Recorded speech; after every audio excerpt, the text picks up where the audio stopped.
Chapter 1. The Monitoring Room. The sun rose quietly over the world as it always did. Soft light spilled across rooftops and tree lines, warming dark roads and silent windows. Birds chirped. Sprinklers clicked on. Coffee makers gurgled awake in kitchens across the suburbs. A morning like any other, except for the faint flicker in the sunlight, not enough for anyone to notice. Inside NASA's Solar Dynamics Observatory Mission Control, a sunspot dominated all the monitors like a wound. Sunspot active region 4666, a swirling, black cavity tearing across the photosphere, its magnetic field lines tangled and knotted into a shape that no models predicted and no physicist wanted to see. The umbra, stretched like a battle scar, 150,000 kilometers wide, rivaling Jupiter's diameter, a void so profound it devoured the golden plasma around it. It was enormous, violent, a monster. They called it Medusa. The nickname had stuck 2 days ago, during a bleary-eyed briefing. "Look at those field lines, twisted like snakes around her head," someone had quipped, half-joking to cut the tension. No one laughed now. Medusa was not a myth. She was quantum physics gone mad. A Delta-class behemoth where positive and negative polarities clashed in a quadrupole.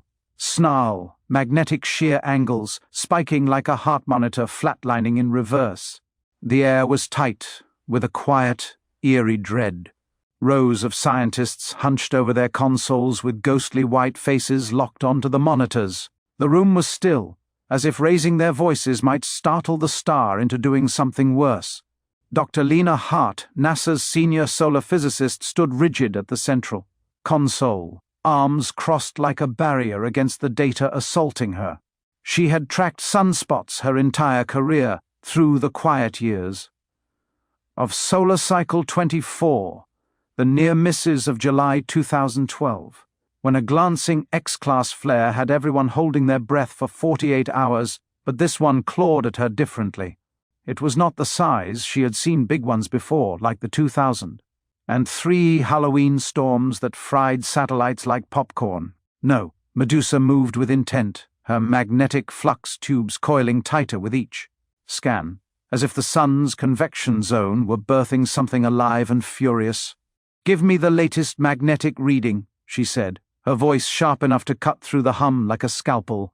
A young analyst, Tim Reyes, fresh out of MIT with a thesis on helioseismic inversions, answered, his voice steady but thin, like overstretched wire.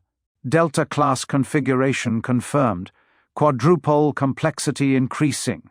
Shear is up another 2.4%. 2.4? In 1 hour."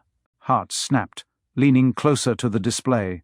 The magnetic lines twisted like barbed wire under strain, red vectors, snapping across blue in a digital ballet of impending rupture. She traced one with her finger on the monitor, as if Medusa were trying to lure her in. "Run the MHD sim again. Full resolution."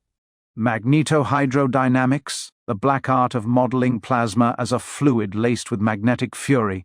If the shear hit 5%, the models predicted reconnection events that could spit plasma at relativistic speeds.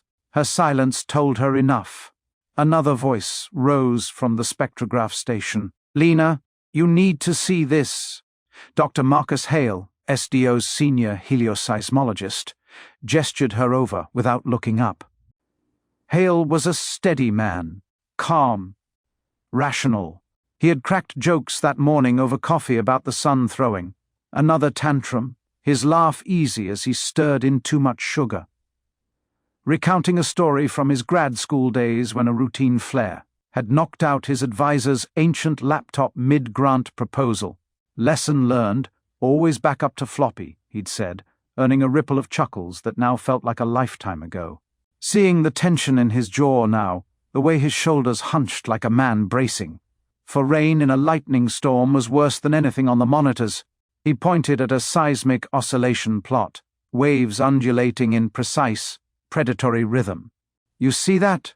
Hart leaned in, her shadow falling over the console. She squinted at the rhythmic waves, tight, coherent, pulsing through the Convection zone beneath Medusa like a heartbeat under floorboards. That's not convection flow, she said, her voice dropping to a whisper as she mentally discarded every standard differential. She pointed at the screen where the gold and black data shimmered. Convection should be chaotic, granular, like rice boiling in a pot. But this is a standing wave propagating upward. It is orchestrated. Hale wiped a bead of sweat from his upper lip. It's acting like a resonator, Lena. Something deep is driving the frequency. It's not just heat moving, it's a physical surge. No, Hale whispered, his eyes wide as he tracked the spiking amplitudes. It's pressure. Pure subphotospheric pressure. Something is building underneath the spot. Lena felt a cold hollow open in her chest. The data wasn't just anomalous, it was violent. What could be driving that kind of force? Hale didn't answer immediately. He wiped a hand across his forehead, leaving a smear of nervous sweat. It's like the magnetic structure is fighting back.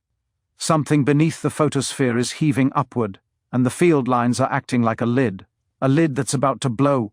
A sudden, sharp chirp from the telemetry array sliced through the heavy silence. SDO feed is glitching. An operator called out, her voice pitching upward. Signal distortion is spiking, and it's not atmospheric interference. Switch to Soho, Lena ordered, her mind already racing toward the worst-case scenario. If the interference wasn't in our air, it was in the vacuum of space. Another operator shook her head, slamming a fist lightly against her workstation in frustration. Soho's coronagraph is having intermittent dropouts too. It's not the satellites, Dr. Hart, it's the source. The sun is screaming. Hart felt a bead of cold sweat track down the back of her neck. 2 separate satellites. 2 completely different viewing angles, SDO in geosynchronous orbit, Soho nearly 1,000,000 miles away at the L1 point. Yet, they were seeing the same ghost in the machine. The lead systems engineer, Raj Patel, spoke up. A grizzled veteran of the agency, Raj usually possessed a monk-like calm, but now his voice was tight, his words clipped. Telemetry is degrading only when imaging Medusa, Raj said, pointing to a spiking histogram on his peripheral screen. Precursor solar particles, high-energy protons, are scattering the signals. It's like the sunspot is exhaling radiation ahead of a storm. He looked at Lena, his dark eyes reflecting the flickering monitors. We saw minispikes in AR 3615 last cycle, but this proton flux is 10 times the baseline. That is not an anomaly, Dr. Hart. That is preparatory. Lena knew Raj didn't use words like preparatory lightly. He had migrated from Mumbai after a massive blackout in '98 that had plunged his home into darkness for 3 days. He, more than anyone in this room, understood exactly how thin the copper threads were that held civilization together, and how easily a star could snap them. If the protons are already here, Lena said, her voice dropping, the CME is right behind them. It's a runaway freight train, and Earth is standing right in the middle of the tracks. That left only one explanation, one that made Lena's skin crawl. The sunspot itself was interfering with the satellites. It wasn't just emitting light. It was projecting a field that was actively choking their sensors. Before Lena could process the implication, the main screen shuddered. Distortion rippled across the latest SDO frame, a jagged horizontal tear like a blade through canvas, then another. Is that cosmic ray noise? Someone asked, their voice thin with hope. No, Raj said, his voice a low, hollow thrum. The interference is internal. It's coming from the heart of the spot. The image stabilized for a fleeting second, displaying Medusa in terrifyingly high resolution. The entire room went graveyard silent. The umbra, the black, bottomless heart of the spot, had visibly darkened. It hadn't just changed, it had swollen, expanding by 1,000 kilometers since the last scan. It was devouring the surrounding photosphere in real time. That's impossible, Lena blurted out, her eyes fixed on the screen. That shouldn't happen on human timescales. That's geologic speed. Hale ran a fresh analysis. his fingers clattering against the keys with a frantic, uneven rhythm. Magnetic complexity is vertical. The field lines are twisting into a Gordian knot. It's a literal powder keg, Lena. If it snaps... He didn't finish. He didn't have to. Everyone in the room knew the math. If that magnetic tension snapped while facing Earth, the resulting ejection wouldn't just be a flare. It would be a planetary execution. It would make the 1859 Carrington event, the storm that set telegraph wires on fire, look like a birthday candle. The pneumatic hiss of the double doors signaled the end of NASA's autonomy. 3 men in dark suits marched into the room, national security liaisons, flanked by 2 Air Force officers who immediately fanned out, their eyes scanning the room as if the scientists themselves were threat vectors. The mission control staff stiffened, a collective deer-in-headlights look, spreading through the rows of consoles. The lead liaison, a man with the weary, sharp face of someone who lived in windowless bunkers, didn't wait for an invitation. He stepped up to the central console, holding a sleek, black-cased tablet. "We've been monitoring this sunspot through our own channels, Dr. Hart," he said, his voice a dry, humorless rasp. Lena stared at him, her pulse hammering against her ribs. And we agree that concerned is an understatement. He handed her the tablet.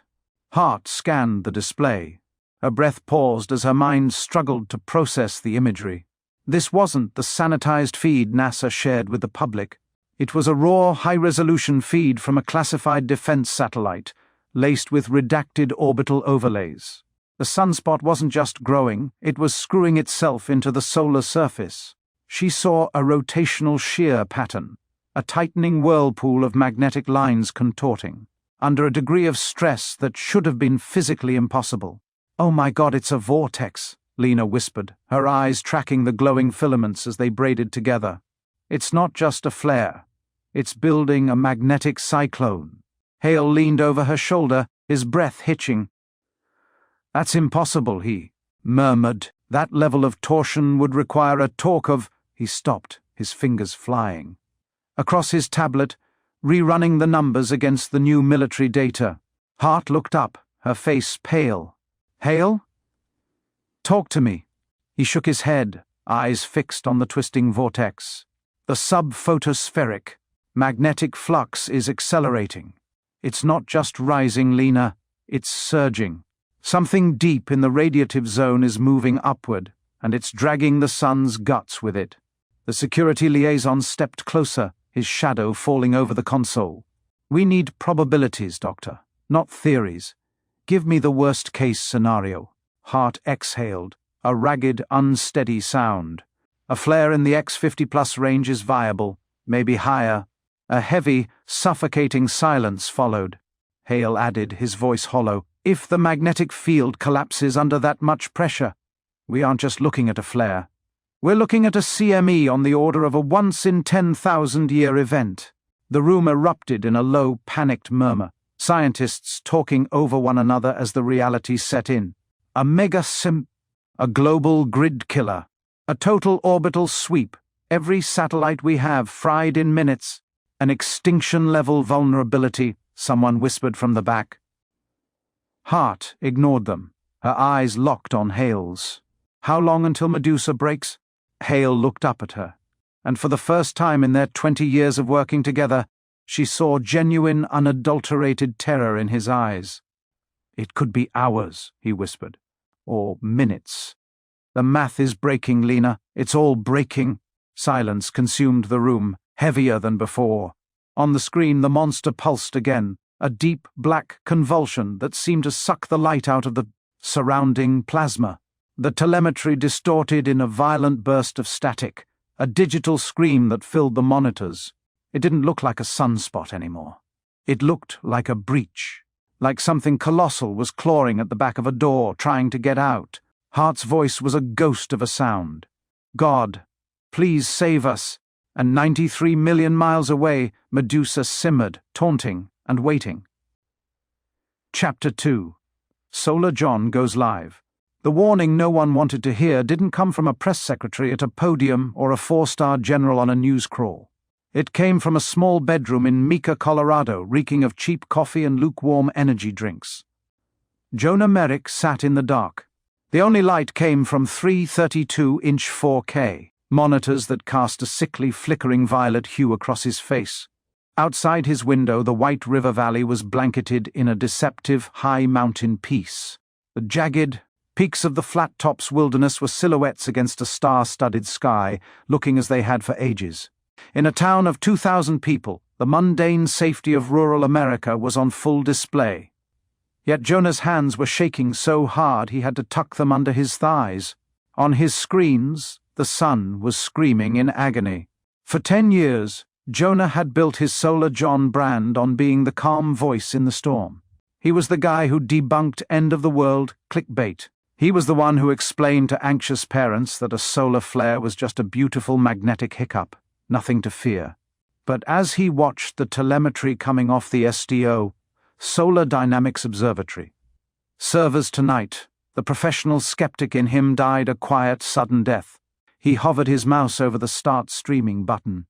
He knew that once he clicked it, he would be the one lighting the fuse on a global panic. He took a breath, tasted the copper of nerves in the back of his throat, and clicked. The notification bells chimed for nearly 3 million people across the globe. Within seconds, the viewer count spiked.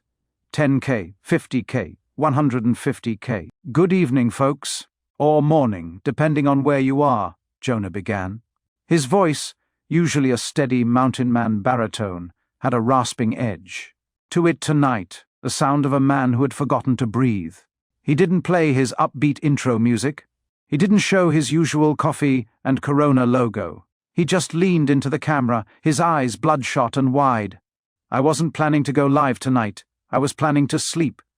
But the sun just did something that isn't in the manual." He tapped a key, and the screen filled with a solar photosphere rendered in extreme ultraviolet. Right at the center left sat a monstrous, jagged cavity of black. It looked like a puncture wound in the fabric of the sky. "This is active region 4666, Jonah said. "A friend at NASA said they've nicknamed her Medusa, and she's not just a sunspot. She's a record breaker. We are looking at a feature that makes the great sunspot of 1947 look like a speck of dust." The chat sidebar exploded, a chaotic river of text scrolling too fast for the human eye to track. "Solar Watcher 99. Wait, no intro? Jonah, you're white as a sheet. Grid down prep, I'm in northern Canada, and the sky is turning a weird neon green. Is it starting? Physics gal. Look at the shear on those magnetic loops. That's Delta class. High Plains Drifter. NASA's sight is down. Why is their sight down? It's growing faster than the models can calculate, Jonah said, zooming in until the pixels of the sunspot's umbra looked like a churning, bottomless ocean. Magnetic complexity is vertical. We're talking delta-class polarity mixing with a quadrupole structure. Imagine two massive, invisible springs being wound in opposite directions, tighter and tighter, until the metal begins to scream. That's what's happening at the center of our solar system. He clasped his hands so tightly his knuckles turned white. If those magnetic lines snap, they'll launch a coronal mass ejection, a billion-ton cloud of magnetized plasma. And Medusa is pointed right at our front door. Jonah paused, pulling up a historical file. A black-and-white sketch of 1859 appeared. It showed Victorian-era men in top hats staring at a sky filled with blood-red auroras. "You've heard me talk about the Carrington event," Jonah said, his voice dropping to a whisper.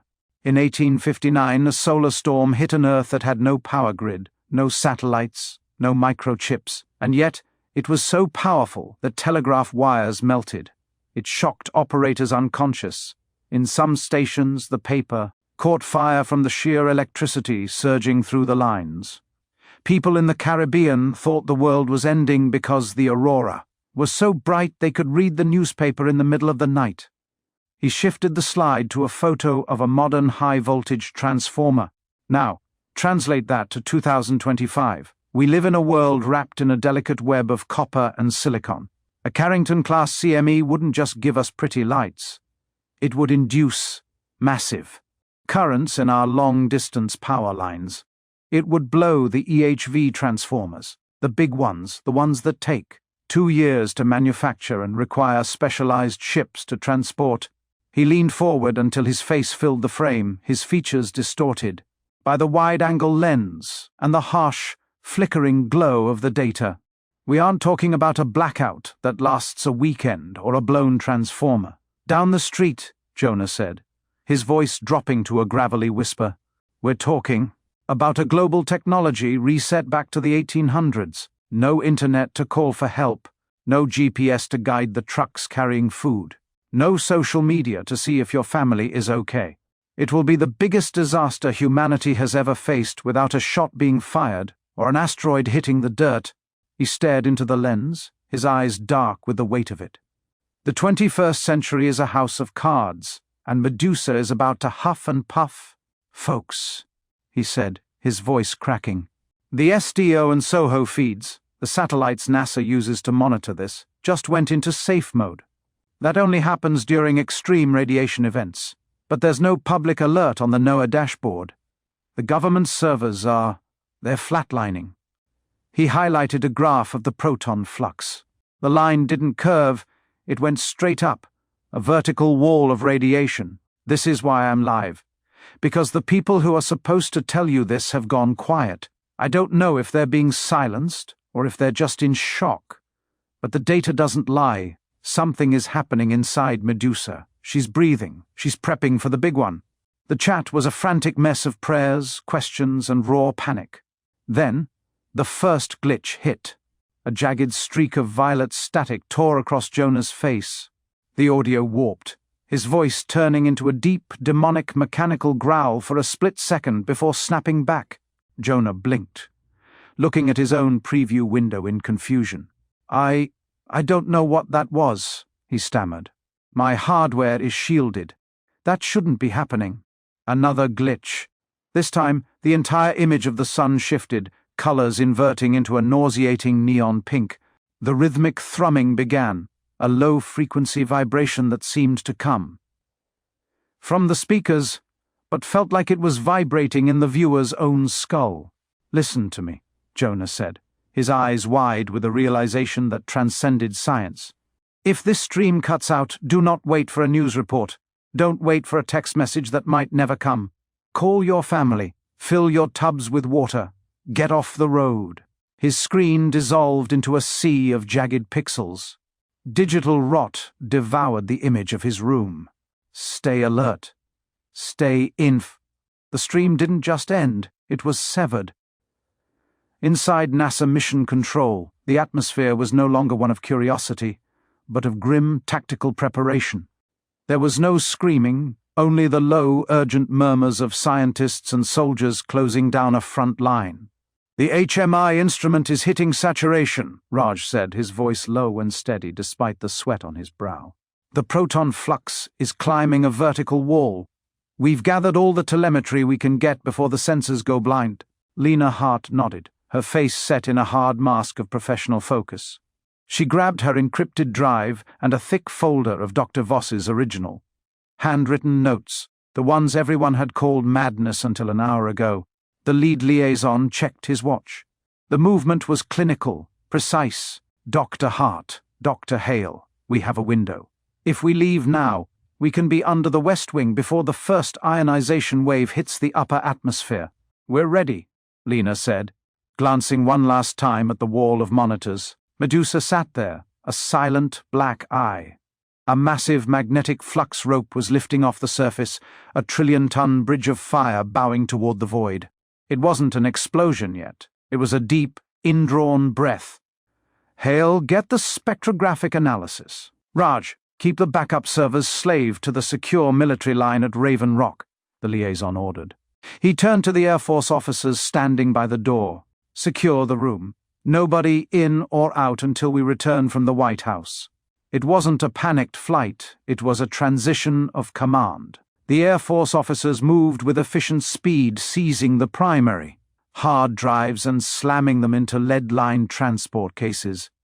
The motorcade is idling in the bay, the liaison said, placing a firm hand on Lena's shoulder. guiding her toward the exit. "The president is already being briefed by the cabinet. He needs the two of you to tell him exactly what we're looking at." As the elevator doors hissed shut, Lena caught one final glimpse of the main screen. The telemetry lines for the SDO and SOHO satellites began to flatten into a dead digital horizon. The sensors weren't failing. They were simply being overwhelmed by a force they weren't built to measure. Outside, the motorcade waited, black SUVs gleaming under the garage lights. They were racing the fastest thing in the universe, light itself. They had 7 minutes before the first radiation surge hit, and the world began to change. Chapter 3. The Blackout Begins. Jonah Merrick slouched in his computer chair, woke abruptly to the sound of his own voice. For a disorienting second, he thought he was still live, sitting under the relentless glow of studio lights, eyes burning, explaining to the world why a dark bruise on the sun terrified him. His brain finally caught up. It was just the replay. His monitor, still on, was looping the archived stream from a few hours earlier. On the screen, a ghost of himself gestured toward the image of sunspot AR4666, talking about Carrington, grid failure, and the kind of flare that doesn't just knock out satellites, it rewrites history. The progress bar at the bottom was stuck. He squinted. The video was frozen. Time marker 1:12:39.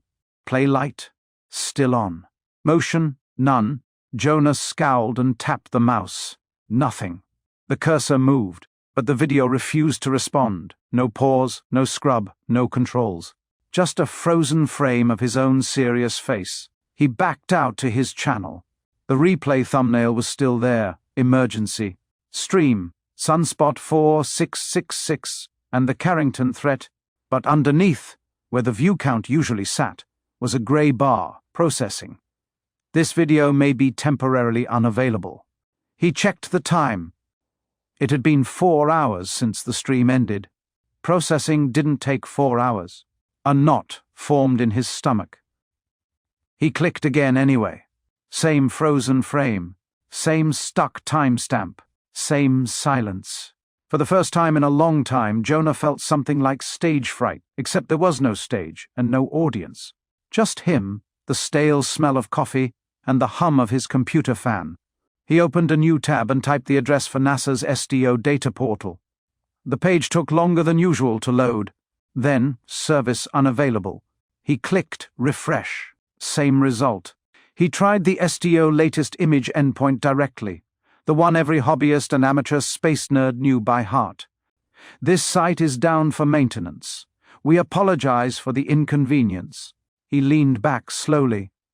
SDO didn't just go down for maintenance in the middle of an active region like this. Not without warning. He opened SOHO's LASCO coronagraph page. Instead of the familiar sun and corona diagram, he got content temporarily unavailable, the NOAA Space Weather Prediction Center. We are currently experiencing technical difficulties. 1 site down was an issue. 2 was suspicious. All of them?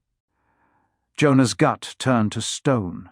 He glanced at the wall where Medusa's last visible image hung, printed just before he'd gone to bed. It stared back at him, dark and malignant, as if it had grown overnight without being observed. The sun hadn't stopped. The data had. That scared him more than anything. 3 counties away, Aidan Locke was still awake at 2:30 a.m., screens glowing in the dim light of his apartment, hands hovering over a keyboard sticky with half-finished energy drinks and 2 days of stress. He wasn't a professional scientist. He wasn't funded. He wasn't even particularly organized. But he watched the sun. He'd been watching it long enough to know when something wasn't right. And the silence was wrong. SDO, SOHO, Gong, NOAA, all flatlined at the exact same timestamp, 02:11 UTC. No new frames, no new measurements, no new telemetry. Just a frozen, sterile snapshot of the sun as if someone had paused it mid-pulse. He refreshed again. Stale cache. He refreshed again. Service unavailable. The feeds did not crash. They had been locked. An unsettling hush settled over the room. Not peaceful, not calm. The hush of something unseen closing a door. A Discord ping dragged him back to motion. His solar server, normally quiet, full of nerds with insomnia, was suddenly alive with messages scrolling fast. Not jokes. Not trolling. Real fear. Anyone else missing frames? Where the hell are my saved clips? My archive just blanked. Someone replied, "Bro, this isn't a glitch. Everything's been scrubbed." Another user jumped in, scrubbed by who? Why hide this? Aiden typed, Soho, gong, all dead. Anybody still connected? There was long pause. Longer than usual online. Long enough to feel it. Then, not here. Everything has gone quiet. Another member wrote, "Because it popped." Aiden's eyes lifted. Eruption? The reply took a moment, like someone debating whether to type it. Full halo, Earth. Directed. Aiden stared. Impact window? The mysterious user replied, 14 hours, maybe less. Strongest signature I've seen. Another, first wave already hitting magnetosphere. Aiden's heart thudded. If that's true, where's the alert? Replies stacked instantly. There isn't one. Feeds pulled on purpose. They're moving assets now. Aiden typed, "Assets equal to infrastructure?" No reply. Then, people, someone else typed, "Don't ask this here. They're watching." And right then, the chat froze. It did not crash or disconnect. It froze mid-scroll, as if a hand clamped down on the throat of the conversation. Text box grayed out. No typing indicators. No new messages. Silent. Aiden clicked the channel. He clicked again. Nothing. Not lag. Enforcement. He leaned back from the monitor, pulse hammering in his chest. They shut it down. The screens reflected in the window, turning the night outside into a dark mirror. On the frozen SDO frame, the massive sunspot sat near the center of the sun, a dark, jagged wound. Too dark, too clean, too still. A void, tightly held, like pressure trapped behind skin. The room hummed. Not loudly, but a metallic, thin, a vibration you felt more than heard, running through walls, wires, and bone. Aiden glanced at the ceiling. "First wave," he whispered. He checked the timestamp again. 2:11 UTC. The moment the world went blind, and nobody, outside a few fringe hobbyists, even knew.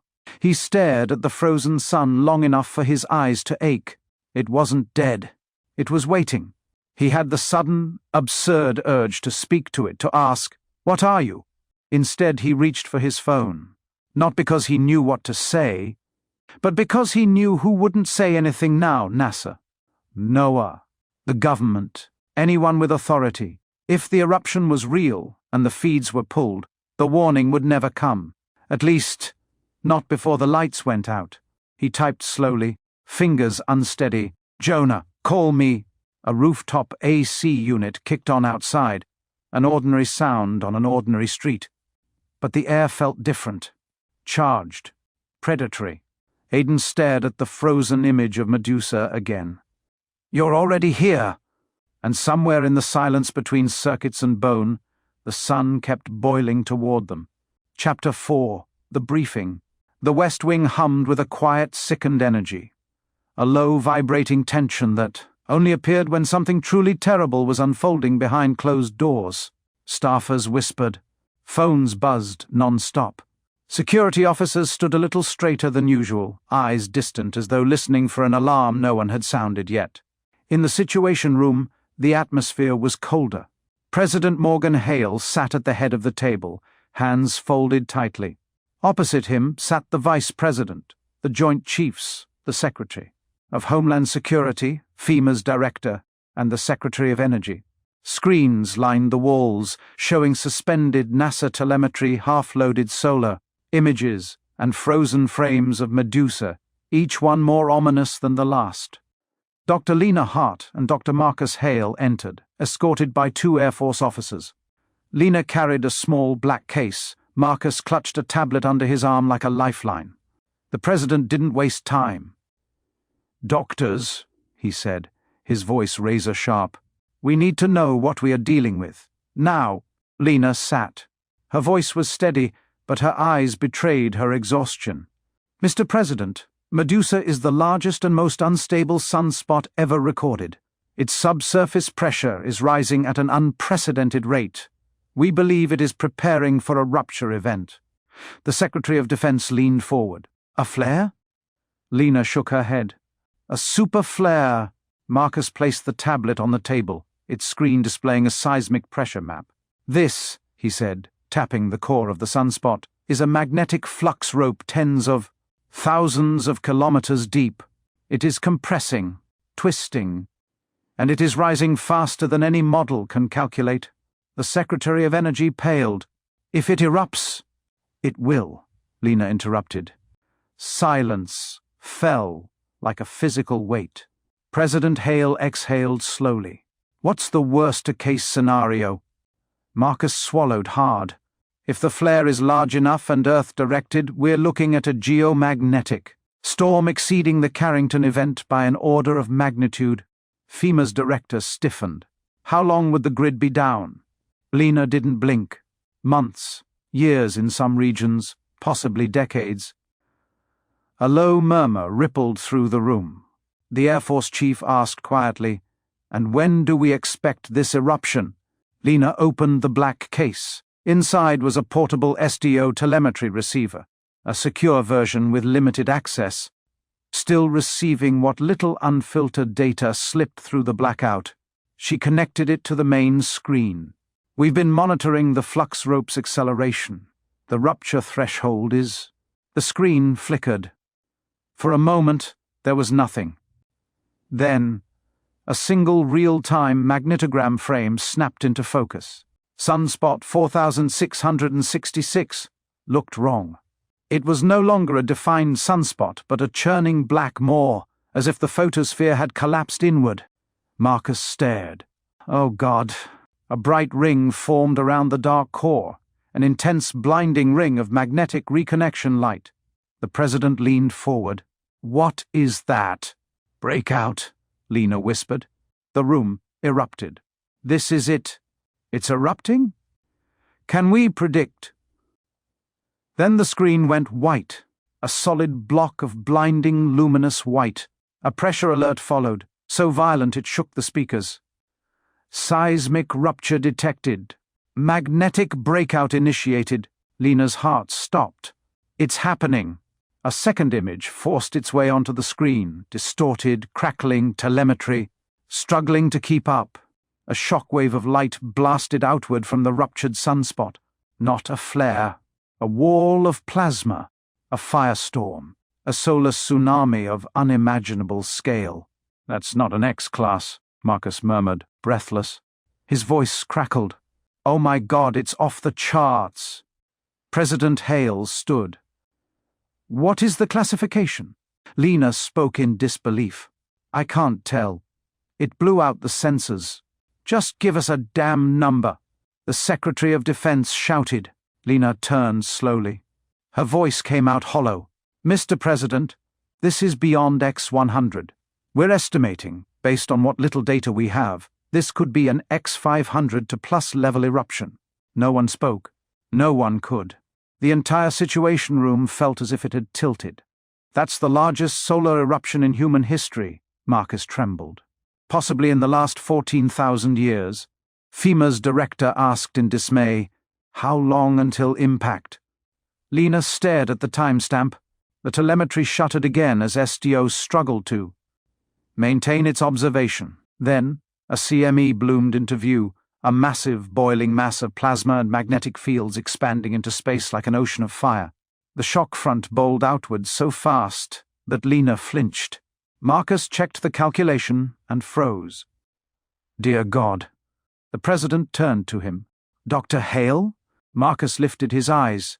"They've never seen a CME accelerate like this. It's moving faster than any CME ever recorded." "How fast?" the President demanded. "Based on this velocity curve," Marcus said, fear thick in his voice, we're looking at nearly 4,500 kilometers per second." Someone in the room spoke with a voice of desperation. "This cannot be happening. If it stays on trajectory," Lena's voice cracked, "Earth impact is in about 14 hours. Give or take." Someone gasped. A staffer started crying. President Hale steadied himself on the table. "Will it hit us dead on?" Marcus didn't answer. He reran the vector. The path was unmistakable.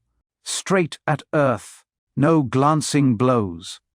No partial miss. A perfect, horrifying bullseye. "Yes, sir," Marcus said with deadened eyes. "It is a direct hit." The president closed his eyes for a long moment.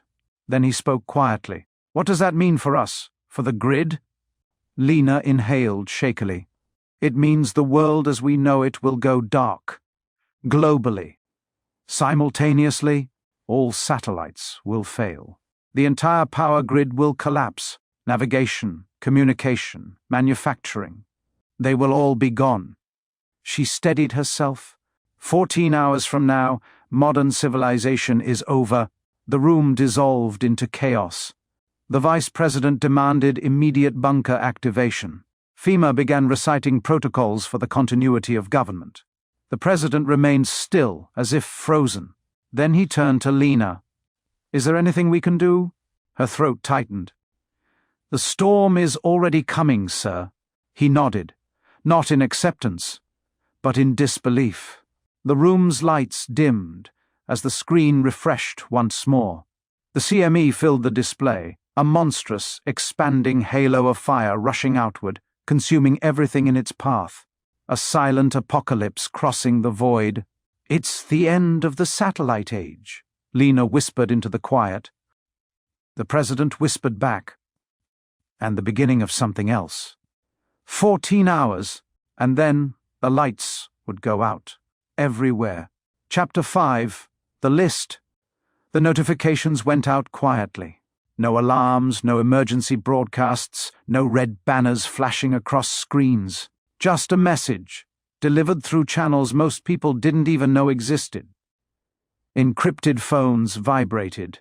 Secure inboxes refreshed. Private assistants received calls they were trained never to question. The wording was clinical, identical, and final. Continuity directive. Immediate compliance required. You have been identified as essential to post-event recovery operations. Report to your assigned relocation point within 4 hours. This directive supersedes all public obligations. Do not discuss. Do not delay. Some recipients read it twice. Others didn't need to. They already knew what it meant. Across the world, a very specific group of people stopped what they were doing. Presidents, prime ministers, senior military commanders and intelligence directors. Then the specialists, top scientists, infrastructure architects, agricultural, magnates, energy executives, medical innovators, and data custodians. People who knew how systems worked, the people who could rebuild them. A second tier followed, celebrities with global reach, cultural figures and influencers with millions of followers. They were not chosen because they were essential to the grid, but because keeping civilization calm after a collapse would require familiar faces. A curated arc. No one used that word out loud. In a private dining room in Washington, a cabinet secretary excused himself mid-meal, glanced at his phone, and went pale. He returned to the table moments later, smiling too tightly. "I'm so sorry," he said. "Something's come up." At a tech conference in San Francisco, a keynote speaker abruptly ended his talk, citing a family emergency. His jet was airborne 40 minutes later. A pop star cancelled the remaining dates of a sold-out tour due to vocal strain. A social media team posted a heartfelt apology while she boarded a chartered flight under a shell corporation's name. A Nobel-winning physicist declined a televised interview she'd waited decades for. A billionaire philanthropist postponed a charity gala indefinitely. A senator vanished from the campaign trail overnight. All of them had received the same message. All of them had been told where to go. The evacuations were deliberately unremarkable. No motorcades, no sirens, no press. Black SUVs rolled through service entrances, and underground garages. Helicopters lifted off from private pads at odd hours.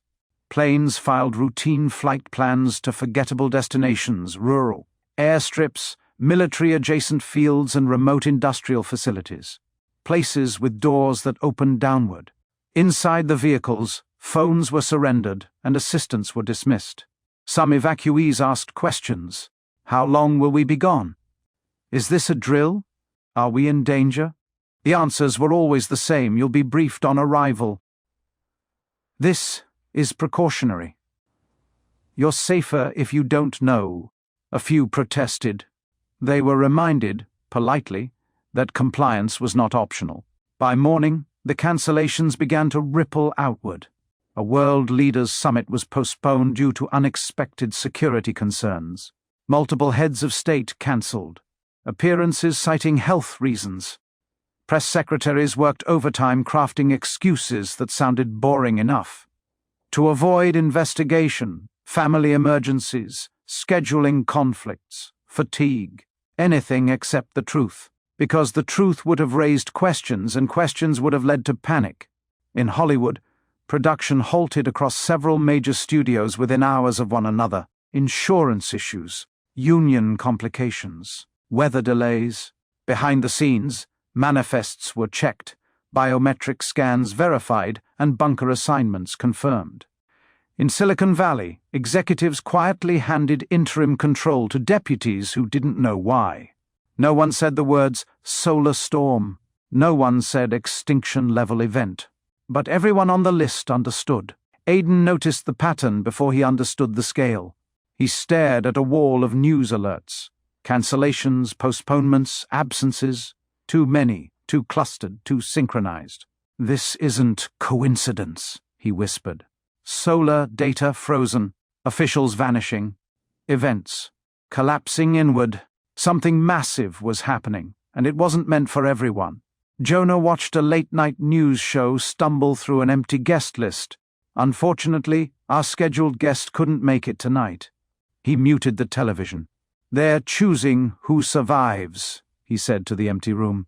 Not randomly, not democratically, deliberately. The people who could restart power grids, rebuild supply chains, and recreate order, and a handful who could smile on camera and tell survivors everything would be okay.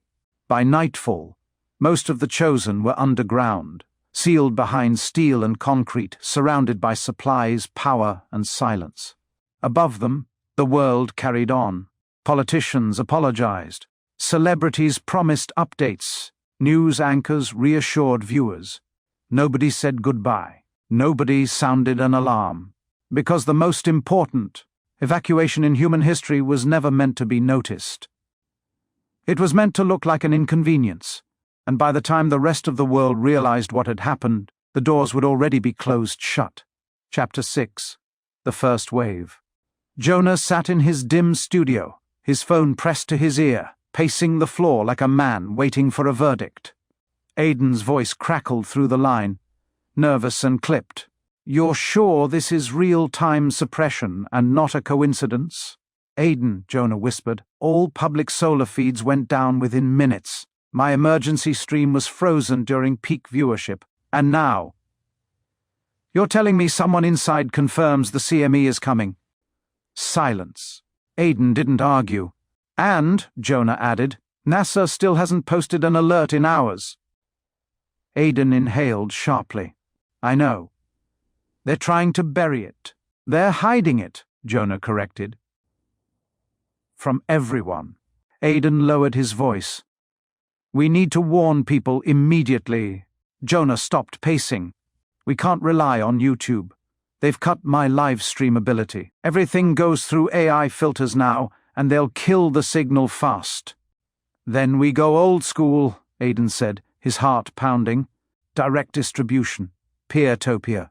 We hit every channel at once. Discord, ham frequencies, forums, radio nets, emergency bulletin boards, solar groups.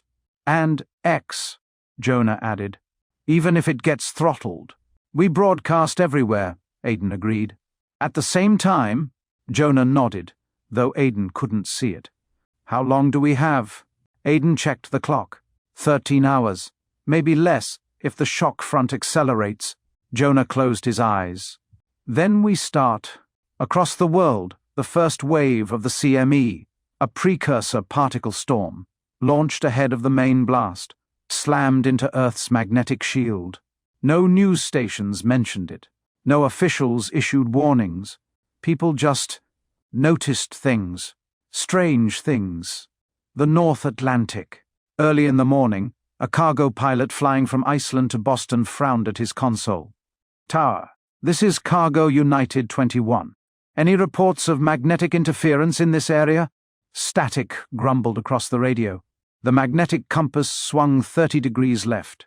The pilot immediately disengaged the autopilot as his navigational aids began to jitter erratically.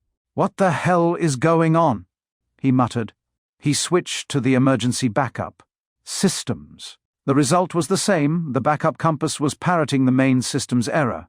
Tower, Cargo United 21. We are experiencing major magnetic interference.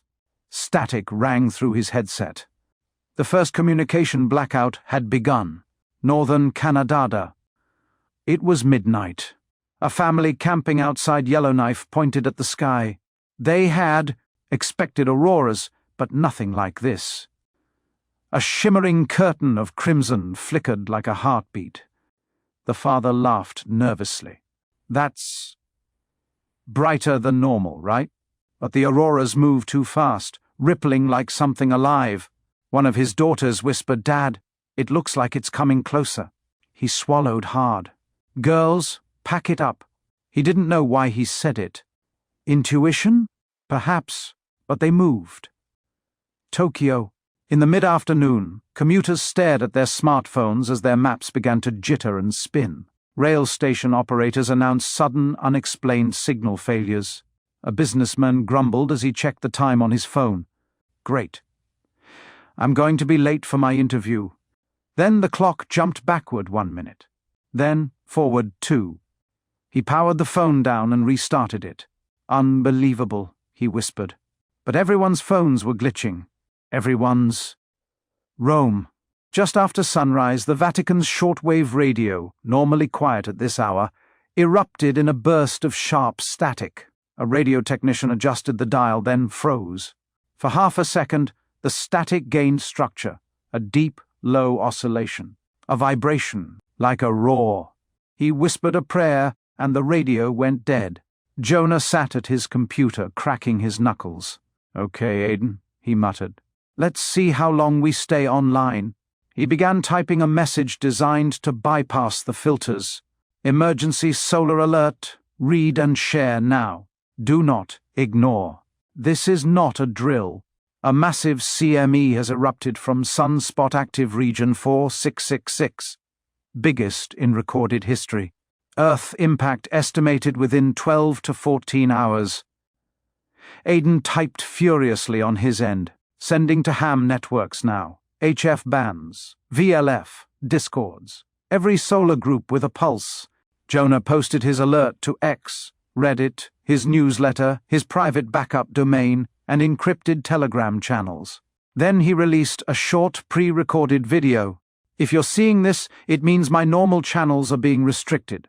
The sun has produced the largest CME ever recorded. We have roughly half a day before impact. Protect your electronics. Prepare for widespread outages. Please spread this immediately." He hit upload. A progress bar crawled across the screen. 1%. 2%. 3%. Then it froze. No. A notification appeared. Upload blocked. Content violates community policy. Jonah slammed his desk. "There's censoring a scientific warning?" Aiden's voice broke through the phone. "They're censoring all of it, John. Every post I made got flagged. Every server is going quiet." "What about radio?" Jonah asked. "Holding," Aiden said. "But the upper bands are getting noisy. The precursor storm is already hitting." Aiden looked up from his keyboard as his ceiling light flickered once, then steadied. "Oh, no," he whispered. He pulled up a live geomagnetic index from a private sensor network. The graph spiked upward, sharp, sudden and violent. K-index just hit 8, he said. That's extreme already. And that's just the precursor. Jonah's breath hitched. We're running out of time. We need a plan B, Aiden said. Jonah looked around his studio, the computer, the equipment, the off-air cameras. Then we go analog. Analog? Jonah knelt and pulled out a dusty plastic bin. Inside was an object he hadn't touched in 15 years, a ham radio transmitter. Aiden gasped. You still have that? Jonah smiled weakly. My grandfather's. He used it during the '89 Quebec blackout. He plugged it in. The speaker crackled, faint but functional. That might actually work, Aiden whispered. The ionosphere is heating up. HF propagation is going wild. You could reach half the world tonight. Jonah adjusted the frequency dial. I'm going to warn as many as I can. And if they jam this too... He paused, his eyes going cold. Then the truth is, the last thing they ever wanted out. And the first thing we're going to give them, Aiden added. Across the planet, the world began to tilt. Planes experienced communication lapses. Long-range radio stations flickered. Pilots reported ghost signals in their headsets. GPS drifted as magnetic lines warped. People everywhere felt a shift they could not explain. Pets became restless. Birds flew in strange patterns. Skyglow shimmered faintly, even where auroras never appeared. Humanity did not know it yet. But the first wave had arrived, and the second far worse wave, the main CME, was tearing through the void toward them. Fast. Chapter 7. The broadcast. Part Y. Spinning up the old signal. Jonah's hands trembled as he powered on the old ham radio transmitter. The machine whined softly as it came to life, its vacuum tubes glowing like fireflies inside the metal casing. Aiden spoke through the phone on Jonah's desk. You're broadcasting on high frequency.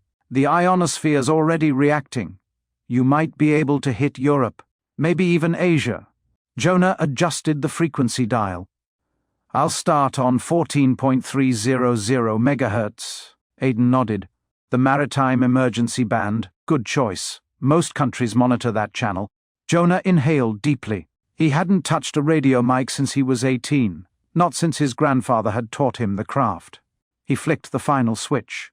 The machine hummed louder, alive and ready. Whenever you're ready, John, Aiden whispered. Jonah pressed the transmit key. A red light blinked. On air. Part 2. The message.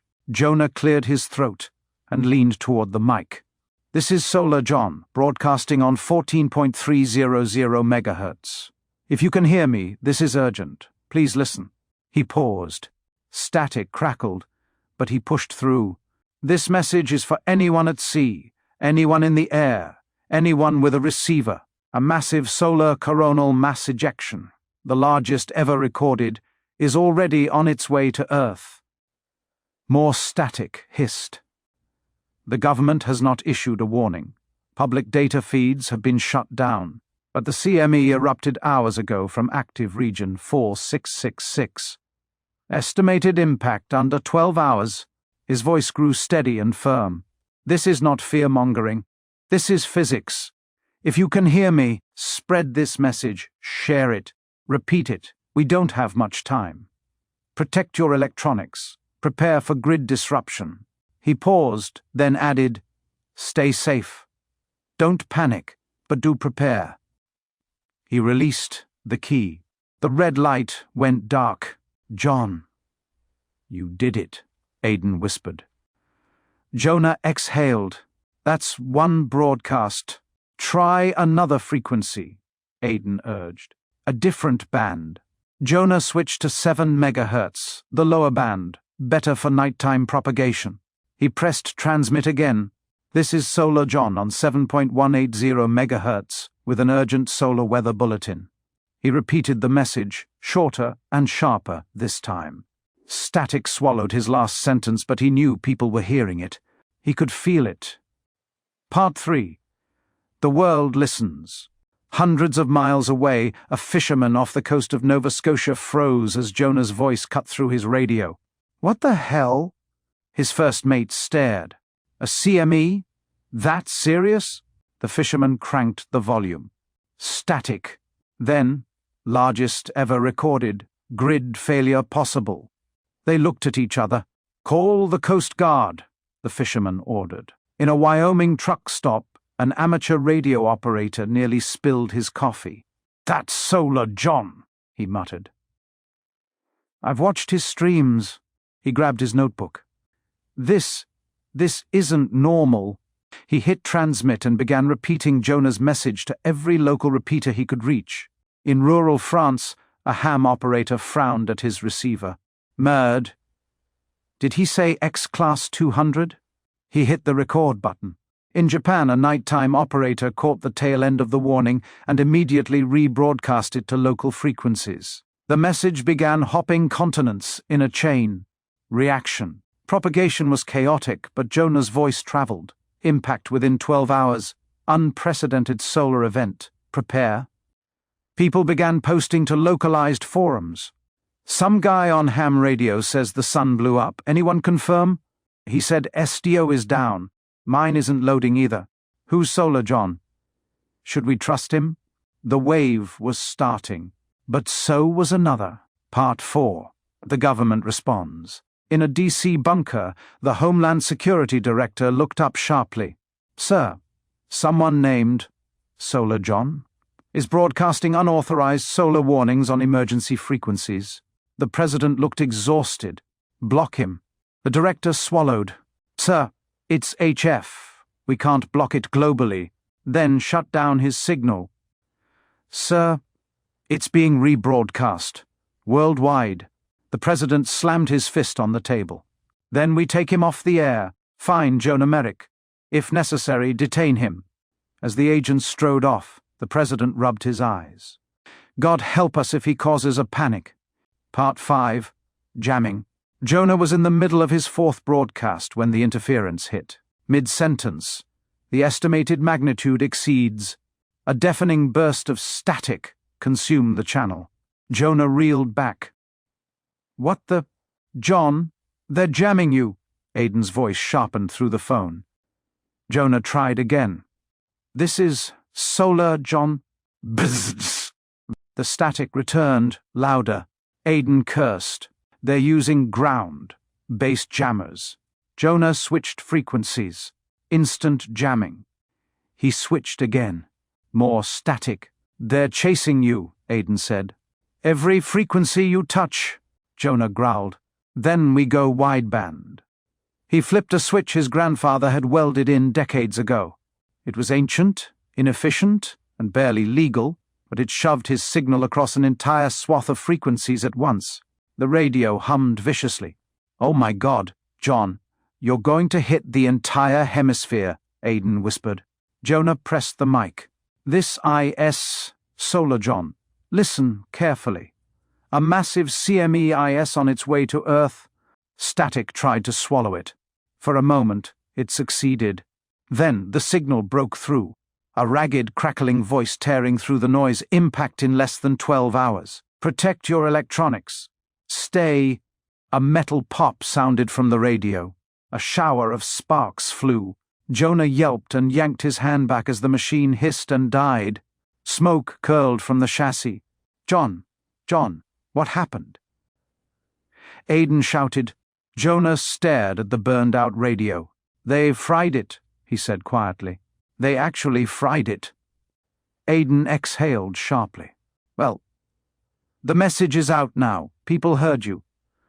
I'm seeing reposts from France, Brazil, Australia." Jonah's pulse raced. "We did it." Aiden corrected him softly. "No, John. We started it." Jonah started to nod, but then the lights in his studio flickered. Just once. Then they steadied. Jonah froze. "Aiden, did you see that?" "Yes," Aiden whispered. "Very clearly. They both knew what it meant. The CME wasn't 12 hours away anymore.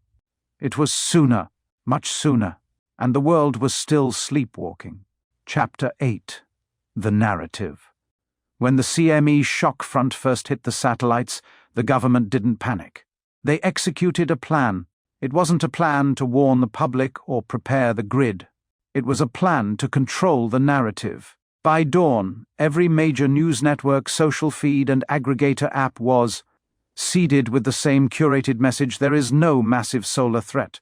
There is no catastrophic CME inbound. Anything you've heard is misinformation from fringe conspiracy channels.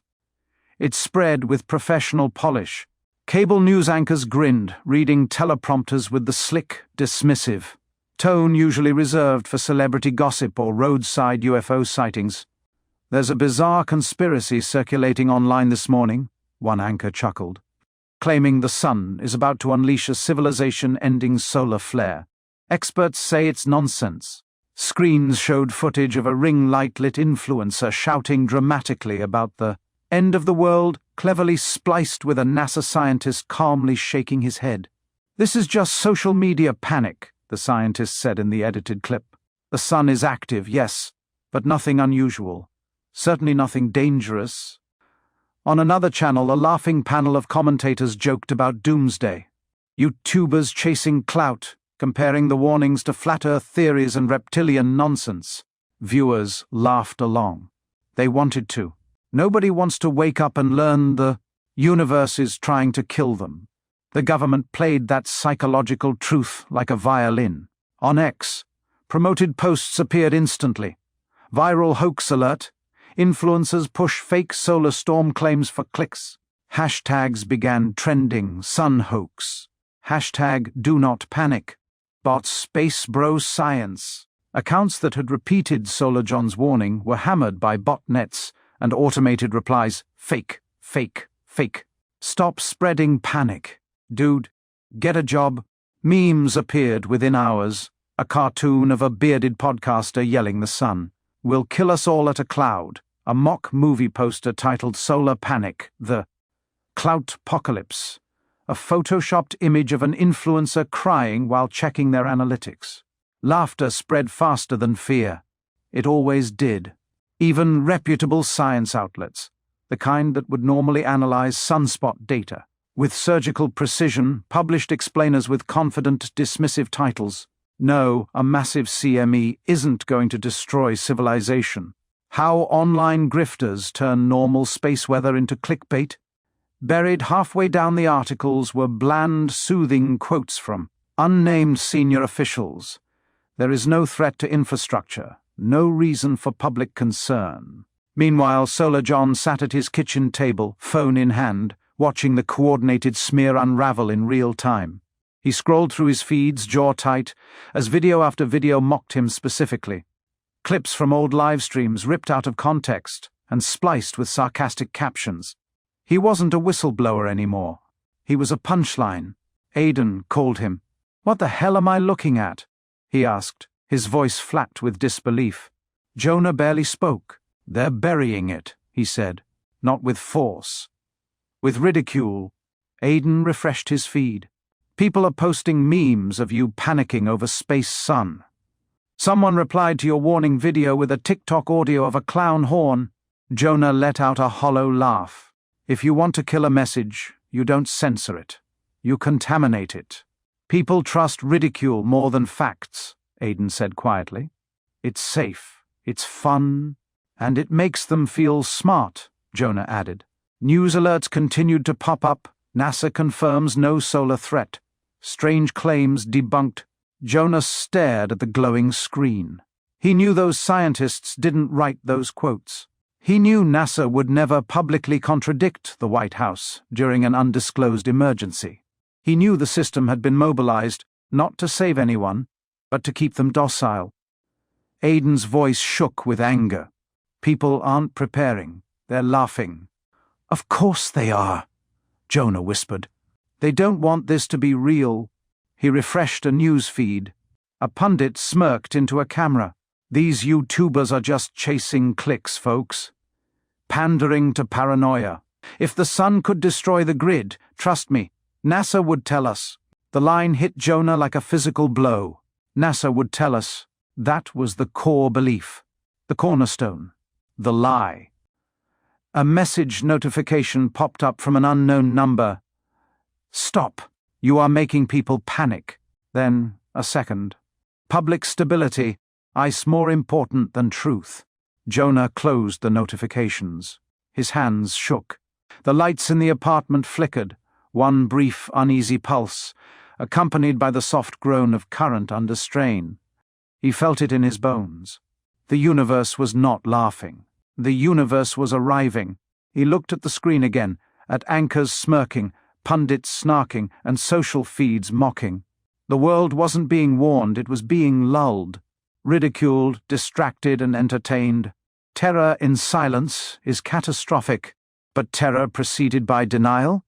That is obedience. "They're not saving people," Jonah whispered. "They're pacifying them." Aiden exhaled shakily. How long until the real thing hits? Jonah looked at the clock. Soon. The lights flickered again, longer this time. Aiden heard the buzz through the phone line. "Jonah." Jonah stared upward, feeling the air shift, as if some invisible force had brushed past the atmosphere. "It's here," he said, "and the only thing anybody knows about it is that it's a meme." Chapter 9. The Descent. The motorcade moved without sirens or headlights, drifting through empty roads like a funeral procession without a body. The night was cold, crisp, and indifferent, untouched by what was coming. Inside the lead SUV, President Hale watched live news feeds on a secured tablet as they rolled through the dark countryside. Bright studio lights, smiling hosts, animated graphics, all echoing the same message. There is no solar threat. Viral claims are misinformation from online clout chasers. He watched a panel show host laugh into the camera. "The sun is not going to destroy iPhones tonight. Chill." The audience laughed. The president didn't. Beside him, the national security advisor scrolled through analytics. "Engagement is high," she said calmly. "Public sentiment is overwhelmingly dismissive. Humor works better than denial." "Of course it does," the president murmured. "Nobody wants to believe they need to build a bunker." She swiped to an internal dashboard, one the public would never see. Graphs, charts, heat maps, emergency supplies being moved, fuel reserves being secured, critical infrastructure nodes being evacuated, and beneath it all, a line of text. "Public alert status, suppressed." Hale felt a twist of disgust. How many know? Globally, a few thousand specialists. Operationally, a few hundred critical personnel. And the public? The advisor looked up. Zero. The convoy entered a forested valley, and a disguised blast door groaned open, swallowing the vehicles into a vast concrete throat. Floodlights glowed along the walls, illuminating the convoy as it descended deeper, deeper, deeper. The world above slept, laughing, unaware, streaming content mocking anyone who suggested the sky was about to fall. Hale stepped out in a cavernous underground hangar lined with thick steel support. Beams and reinforced supply crates stamped with FEMA, DHS, and DoD insignias. Soldiers hurried past with clipboards. Engineers logged fuel levels. Technicians wheeled stacks of encrypted hard drives into sealed vaults. Nobody spoke above a murmur. Nobody joked. There was nothing to joke about. White House Chief of Staff Owens approached, tablet in hand. "Sir, last metrics before we lose orbital capacity." The president nodded. Owens continued. "Grid vulnerability remains extreme. Estimated full recovery timeline, assuming partial survival, decades. Population survival?" Owens hesitated. A long, heavy silence. "Worst case? 10%. Hale closed his eyes. Not because he was surprised, but because he'd hoped someone else would say it first. He handed back the tablet. "Has anyone archived a warning for survivors?" Owens shook his head. "To what end? If the public panics now, the grid collapses before the CME touches it. If they survive after, they'll have bigger problems than blame." Hale stared at him. "And if nobody survives?" Owens replied softly. "Then there's nobody to blame." Screens mounted on bunker walls streamed live news feeds as personnel passed. By Blue-lit studios, well-dressed anchors, smiling through disaster. A CNN correspondent stood on a rooftop, auroras rippling blood-red in the sky behind her, still insisting it was normal. Experts say this is just a beautiful atmospheric phenomenon. No threat to national infrastructure. Someone in the control room snorted bitterly. Experts. Which experts? The ones we gagged at gunpoint? The technician next to him didn't look up. Doesn't matter. People believe what comforts them.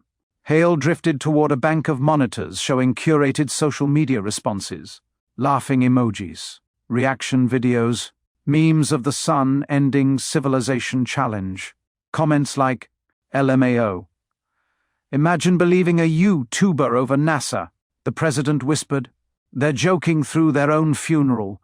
A voice to his left, the CDC director, replied without expression. It's a mercy, sir. Panic would be worse. Hale turned. Is ignorance mercy? The director shrugged. In this case, yes, they die unaware. Calm, not clawing at each other. The overhead lights flickered. Just once. But everyone noticed. The room went utterly still. An engineer checked a scan. EMP precursor spike. Low-level ionospheric compression. The storm is accelerating. The president clenched his jaw. Time remaining? Maybe 10 hours. Maybe less. Hard to tell without satellites. Satellite monitors blinked red. Offline. Offline. Offline. Hale stared up at the ceiling, at the millions of tons of rock shielding him from a sky no longer safe to occupy. He asked quietly, "What happens when the public notices?" The National Security Advisor replied, eyes on her tablet. They won't have time to process it. Lights go out. Internet dies. Phones fail. Within minutes, they'll be in the dark, literally and figuratively. A hollow beat. Then? He asked. Then society collapses. Another flicker, longer this time. Someone whispered. The grid's groaning. In a room full of brilliant strategists, systems architects, military planners, one truth loomed like a tombstone. They weren't saving civilization. They were preserving authority, a curated seed of power buried underground, waiting out the storm. No funerals, no headlines, no public last words, just an entire species caught in the quiet between jokes and extinction. Hale whispered to no one. We built shelters for ourselves. And memes for them. No one answered. What else could we do? A voice finally offered, brittle with justification. The president stared at the screens, the laughing anchors, mocking influencers, oblivious crowds. Warn them, he said. Warn them and be honest. Silence. Heavy, total, because everyone in that bunker knew. Warning them was not the plan. It had never been the plan. It would risk disorder, rage, revolt. Better to let people laugh than let them prepare. The lights flickered again. For a heartbeat, everything dimmed, and the bunker sank further into darkness, waiting. Above them, the world continued as if nothing was wrong. Streaming shows, scrolling feeds, making memes, completely unaware that tomorrow would never come, and if it did, it would not look anything like today. Chapter 10. The sky goes dark. The satellites didn't die in streaks of fire or cinematic explosions across the heavens. There were no meteor showers, no visible carnage, no poetic signs. They just stopped working, some in seconds, some in minutes. All in silence. Metal skeletons drifting in night, the last of their stored electrons bleeding into cold vacuum. The first failures didn't even make the news. They weren't dramatic enough. Weather satellites just froze. The cloud formations on the screens in meteorology offices stopped updating. Radars sent back static. Climate models crashed. Interns rebooted systems, annoyed. No one considered that the world had just lost its ability to predict tomorrow. High above Earth, military surveillance satellites, multi-billion-dollar guardians, suffered low-voltage failures, mission kill anomalies, or what internal documents called catastrophic power events. Nobody watched them die because they weren't supposed to die. Their loss registered as red blinking icons in secure bunkers beneath thousands of feet of rock. Then, as nothing, the space around Earth began to clutter with drifting debris, shards, panels, fragments, most too small to track. A new ring of detritus, forming invisibly around a species too busy to look up. On Earth, planes flew through the night without knowing the invisible scaffolding holding up their world was collapsing. Pilots heard a brief chirp in their headset, just a millisecond of static, then continued. GPS drifted by a foot, then 2, then 20. Autopilot systems corrected automatically, unaware that they were navigating a sky with no map. In a control tower in Chicago, a radar tech frowned at his console. A blinking icon vanished from the screen, then another, then 6. He tapped the display, swore, rebooted the software. The planes were still there, somewhere, but radar wasn't. No alarms sounded. There were no protocols, for the entire orbital network just died. In a newsroom in New York, producers stared at a monitor showing a political debate trending on 3 platforms simultaneously. Nobody mentioned satellites. Nobody noticed that trending topics were no longer geolocated because the system that geolocated them was dead. A broadcaster tapped a teleprompter cue. Social media conspiracy theories about the sun are still going viral. Experts call it mass hysteria triggered by internet culture. The segment drew record views. People in bars laughed at clips of vloggers screaming about space. People stitched duets mocking them. People filmed reaction videos calling them frauds. Nobody realized their phones had stopped reporting location data. Nobody realized their weather app hadn't updated in 2 hours. Nobody realized their rideshare GPS was now using mile-old coordinates. Everyone was too entertained to notice missing infrastructure. Modern civilization had been running on invisible miracles.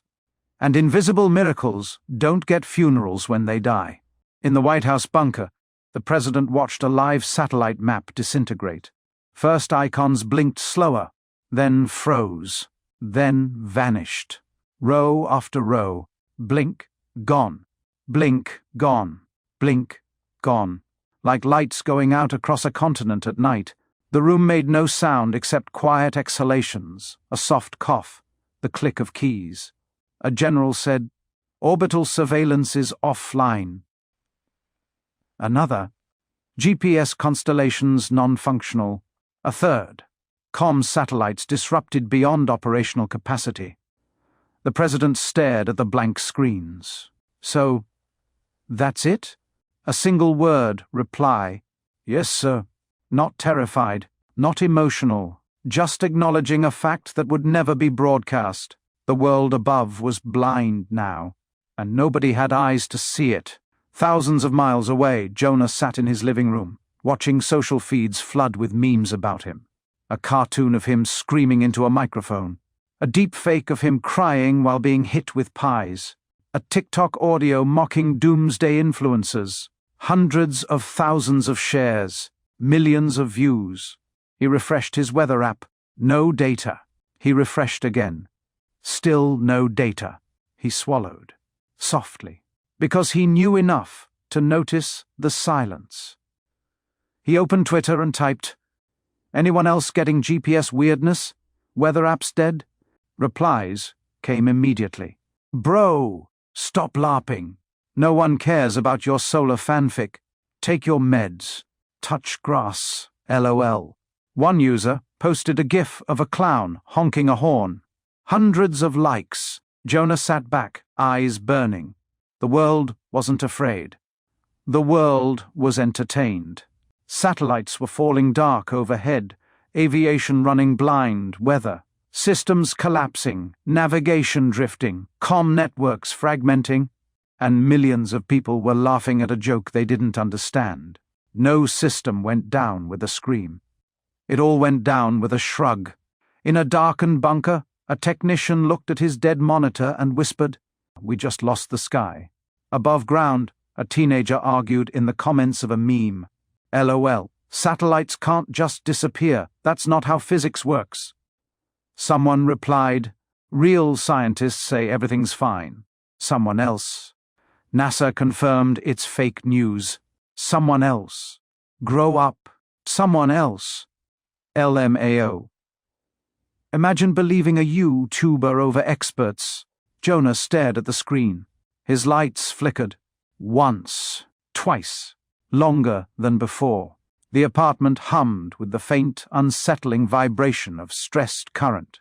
He whispered to no one, "It's happening," and the world, staring at its screens, replied with a chorus of laughter, unaware that the last normal night in human history had already ended, and nobody had even looked up to see it go.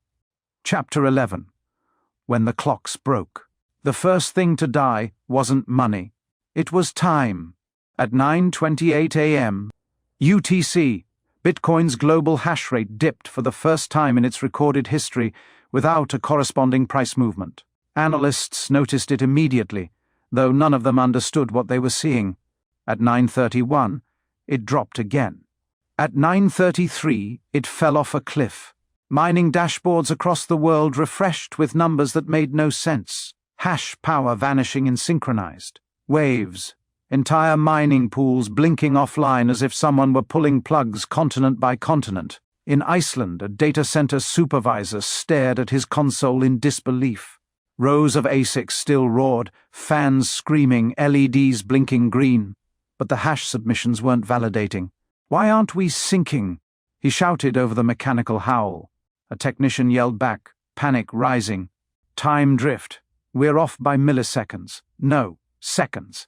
Milliseconds didn't matter in human life. They mattered everything in cryptography. Bitcoin did not break because of power loss. It broke because the world lost its metronome. Satellite timing signals, GPS, GLONASS, Galileo, had been the invisible heartbeat keeping global consensus alive. Every miner, every node, every validator relied on that silent orbital pulse. And now, the pulse was flatlining. Miners tried to compensate, switching to ground-based NTP servers, private atomic clocks, and regional timing authorities, but those systems depended on networks that were already degrading. Packet loss spiked, latency doubled, then tripled. Routes collapsed. What should have been milliseconds stretched into chaos. Blocks stalled. Forks multiplied. Transactions hung unconfirmed in digital limbo. The blockchain didn't fail gracefully, it fractured. At 9:41 a.m., a red banner appeared on multiple exchanges' network. Instability, deposits and withdrawals temporarily disabled. Traders laughed at first. Another exchange bug. Classic crypto. Servers down again, lol. Then prices stopped updating. Then order books froze. Then entire exchanges went dark simultaneously. New York, Singapore, Zurich, Dubai, geography suddenly becoming irrelevant. In Texas, a massive mining operation went silent one rack at a time as synchronization errors cascaded through the facility. Engineers sprinted between aisles, rebooting systems that were no longer speaking the same language of time. One of them whispered, "It's like the internet forgot what now is." By 10:02 a.m., the global Bitcoin hash rate had collapsed by more than 60%. News outlets scrambled. Crypto markets experiencing unexplained volatility. Possible cyber attack under investigation. Experts urge calm. No one said the word solar. No one said satellites. Because that would require admitting that something far bigger had already failed. Jonah stood in his apartment, watching a live network map disintegrate. Nodes vanished. Relays dropped. The once dense lattice of global connectivity thinned into isolated islands, each drifting on its own broken clock. "This isn't just Bitcoin," he murmured. Bitcoin had always been the canary. If consensus couldn't survive, nothing digital could. Bank settlement layers stalled. High-frequency trading systems desynced.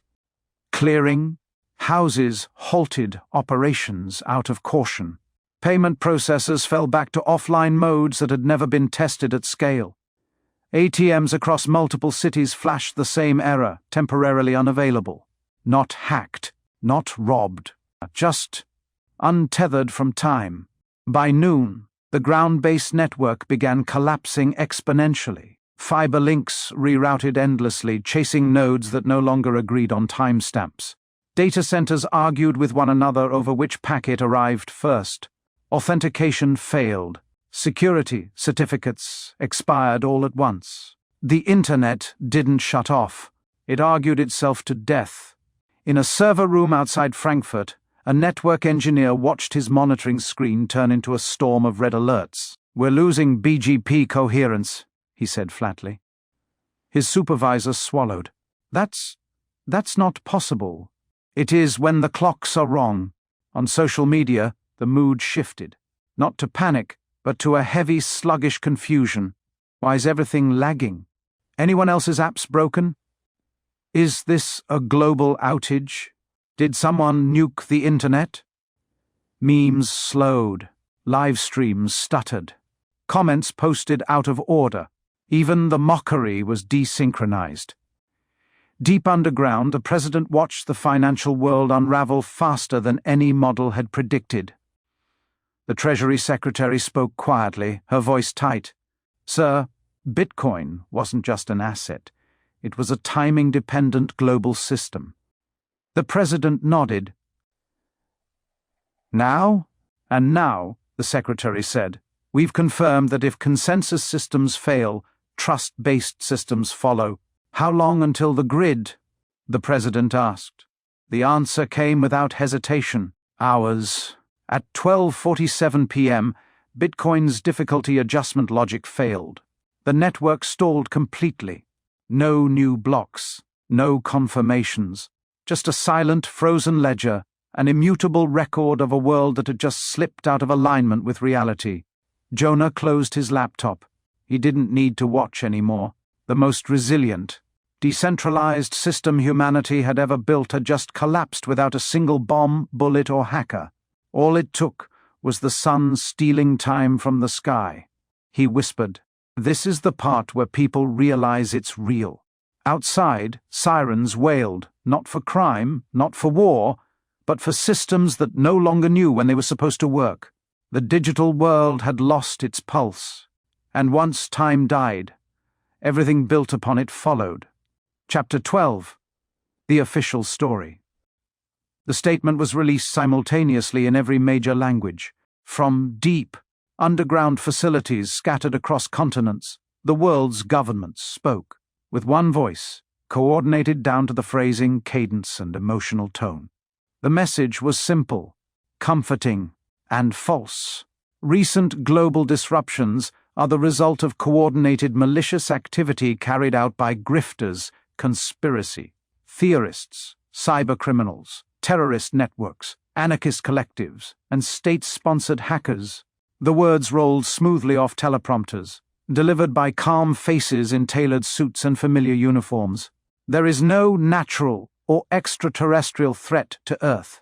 Claims involving solar events, cosmic phenomena, or infrastructure collapse are deliberate fabrications designed to generate panic and profit. Graphics appeared beside the speakers, hooded silhouettes, scrolling code, and red. Arrows pointing to words like misinformation and extremism. A villain the public understood. A villain the public could hate. These actors exploited temporary network vulnerabilities to create the illusion of widespread failure. Behind the anchors, footage played of masked hackers, chaotic protesters, and grainy stock images of dark server rooms. None of it matched reality, but that wasn't the point. In reinforced bunkers beneath mountains and deserts, officials watched the broadcasts with the sound muted. The president sat at a steel table, hands folded, eyes fixed on a separate screen showing a real-time map of the world's power grids. Large sections pulsed yellow, then red, then disappeared entirely. The National Security Advisor spoke quietly. "The narrative is holding." "For now," the president replied. "Public sentiment is stabilizing," another advisor added. "Anger is being redirected away from institutions and toward fringe groups." "Good," someone said. "Fear needs a target." No one mentioned the sun. No one mentioned the coronal mass ejection, CME, accelerating through space. No one mentioned that the worst impact hadn't even arrived yet. Back on the surface, the reassurance landed exactly as designed. People nodded along in their living rooms. Figures, someone muttered. Hackers, again. In cafes running on backup generators, customers complained loudly. I knew it wasn't the sun, a man scoffed. That was such obvious clickbait. On social media, fractured, lagging, and barely coherent, hashtags surged cyber. Attack fake solar panic, hashtags stop the grifters, trust the authorities. Anyone who questioned the story was drowned out instantly. You people want it to be the end of the world. Touch grass. Stop spreading terrorist propaganda.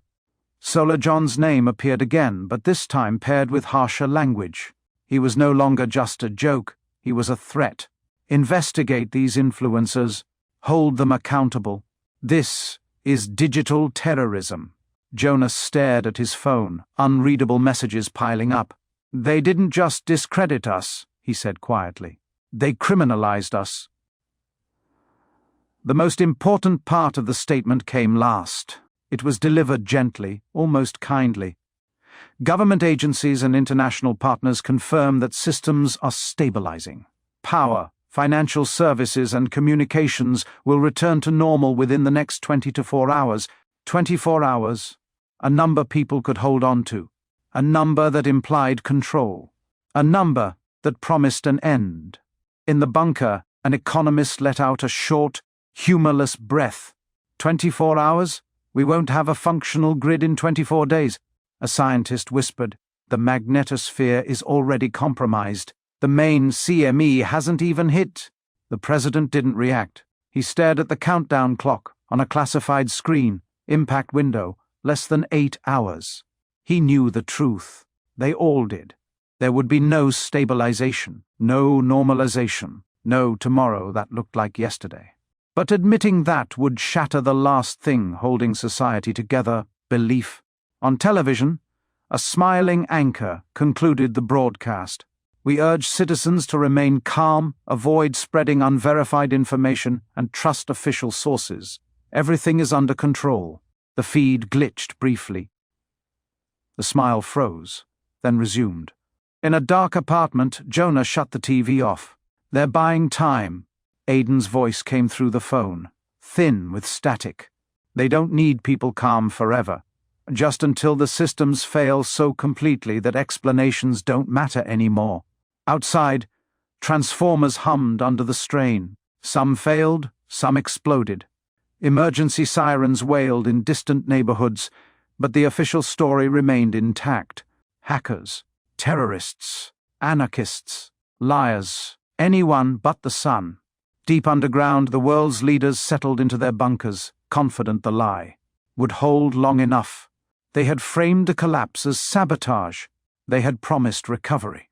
They had given the world a clock. And when that clock ran out, there would be no one left to argue. The truth didn't need to be believed forever, only until the lights went out. Chapter 13. The Golden Vault. The bunkers were never meant to feel like shelters. They were meant to feel like victory. Miles beneath mountains and deserts, behind blast doors thick enough to stop history itself, the Chosen lived in spaces designed not merely for survival, but for a comfort so extravagant it erased guilt. Polished stone floors reflected a warm, steady glow. Ceilings arched high, lined with brushed steel and hidden LEDs calibrated to mimic a perfect, permanent afternoon. Artificial waterfalls whispered through climate-controlled atriums, their recycled water filtered cleaner than any river left on the surface. Here, nothing flickered, nothing strained, nothing failed. Breakfast was served on porcelain, real porcelain. Eggs flown in weeks earlier were preserved in controlled cryo-storage. Fresh greens grew under full spectrum. Horticultural arrays that cost more than entire hospitals on the surface. Coffee beans aged in humidity-locked vaults. Wine was uncorked from bottles that had waited decades for a moment exactly like this. A billionaire laughed as he sampled a Bordeaux. "Still better than Paris," he said, and with fewer crowds. A cabinet minister smirked. Paris went dark an hour ago. Someone raised a glass. To quiet cities. Laughter followed, light and bubbly as the champagne. In the central lounge, unofficially dubbed the observatory, a massive wall display showed the surface world in abstracted form. There were no images of people, just data, power grids pulsing, communications nodes blinking out, population centers dimming, red spread like spilled wine across the map. Someone had added overlays, nation names, population figures, estimated mortality ranges. They weren't officially supposed to be there, but no one removed them. A woman in a tailored suit stepped forward, swirling a crystal tumbler. "All right," she said lightly. "Final bets. First nation-state to fully collapse." "I've got Italy," a hedge fund manager replied. "Too old. Too interconnected. Bold," another said. "I'm taking India. Infrastructure density alone, once it cascades." "Please," a defense contractor scoffed. "It'll be somewhere flashy. Britain. Symbolism matters." They tapped their selections into a private app. Points accrued. A soft chime sounded as odds recalculated. At a nearby table, a smaller, uglier game unfolded. "How many dead by sunrise?" a man asked casually, as if discussing the weather. "Define dead," another replied. "Clinical or unrecoverable?" A third leaned in. "I'll take 20 million minimum. Conservative." A woman frowned playfully. "No way. Too low. You're forgetting secondary failure as medical, water, civil unrest." "All right," the man said. 50 million by day's end." They shook on it. Someone recorded the wager. There were rules to this. No photos, no names, no mention of children. It kept things tasteful. Music drifted through the hall, live strings, carefully selected for tempo and mood. The psychologists had warned about cognitive dissociation. They'd expected breakdowns. Instead, they got indulgence. Distance had done its work. When suffering became numbers, empathy became optional. In a private dining room, heads of state shared a meal prepared by chefs who had once served royalty. One president dabbed his mouth with a linen napkin. "History will say we preserved civilization," he said. "Civilization doesn't need everyone," a prime minister replied. "It needs continuity." "And leadership," another added. They clinked glasses. Above them, millions screamed into the dark. Below them, dessert was served.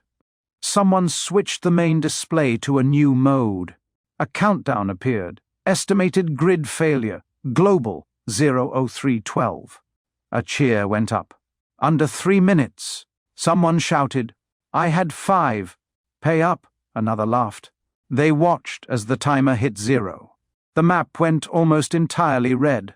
Applause filled the room. Not thunderous, but polite. Satisfied, only one person didn't clap. A young analyst stood near the edge of the room staring at the screen. She saw what the others refused to imagine. Hospitals, homes, parents, children. Darkness swallowing them all at once. A voice beside her said cheerfully, "You okay?" She hesitated, then nodded. "Just a lot of red." The man smiled. Red means efficiency. Later, as the lighting dimmed to simulate evening, the elites retired to private suites, larger than most apartments above ground. Silk sheets, soundproof walls, personal climate zones. Before sleeping, many checked the board one last time. Updated numbers. New odds. One final wager appeared. Total global casualties, week 1. The guesses climbed rapidly. Far above, the auroras burned like the sky was tearing itself open. The last messages failed. The lie collapsed. Civilization ended screaming and unseen. Below, champagne glasses clinked softly. Someone laughed. Someone won a bet. And the people who would inherit the aftermath slept comfortably, wrapped in luxury, while the rest of humanity disappeared into the dark, reduced to statistics in a game they never agreed to play. Chapter 14. Where are they? The first question spread faster than fear. Where are our leaders? It surfaced in half-functioning comment sections, broken group chats, emergency radio call-ins, and handwritten notes taped to storefronts. It echoed through darkened apartment buildings and stalled traffic, through hospital corridors lit by the rhythmic throb of failing generators. Where was the president? Where were the prime ministers? Where were the governors, the mayors, the voices that always appeared when things went wrong? There were no answers, only silence. By the time the financial system fully collapsed, people no longer cared why. Bank apps had frozen hours earlier. ATMs displayed blank screens or cryptic error codes. Cash registers were dead plastic shells. Grocery stores shuttered their doors as payment. Systems failed, and tempers flared. Gas stations went dark, their pumps useless without power.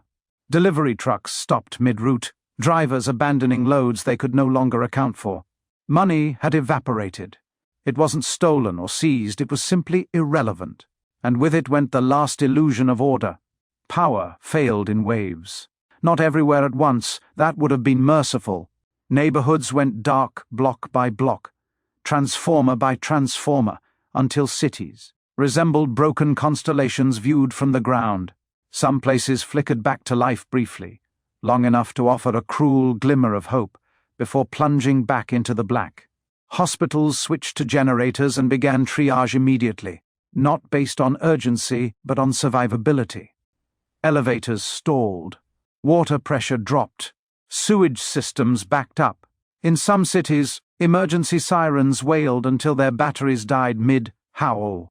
The internet didn't crash. It bled out. Social platforms lagged, then fragmented.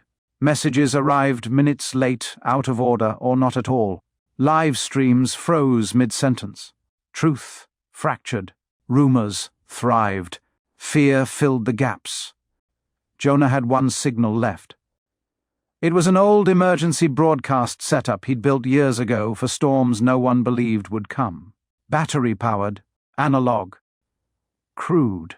He didn't know how many people would hear him or how long the equipment would last. He only knew it was his last chance. He keyed the mic.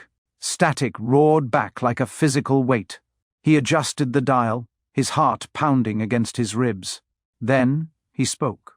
"This is Solar John," he said, his voice steady despite the chaos outside. "I don't care if you believe me anymore. I don't care what you think of me." The signal wavered.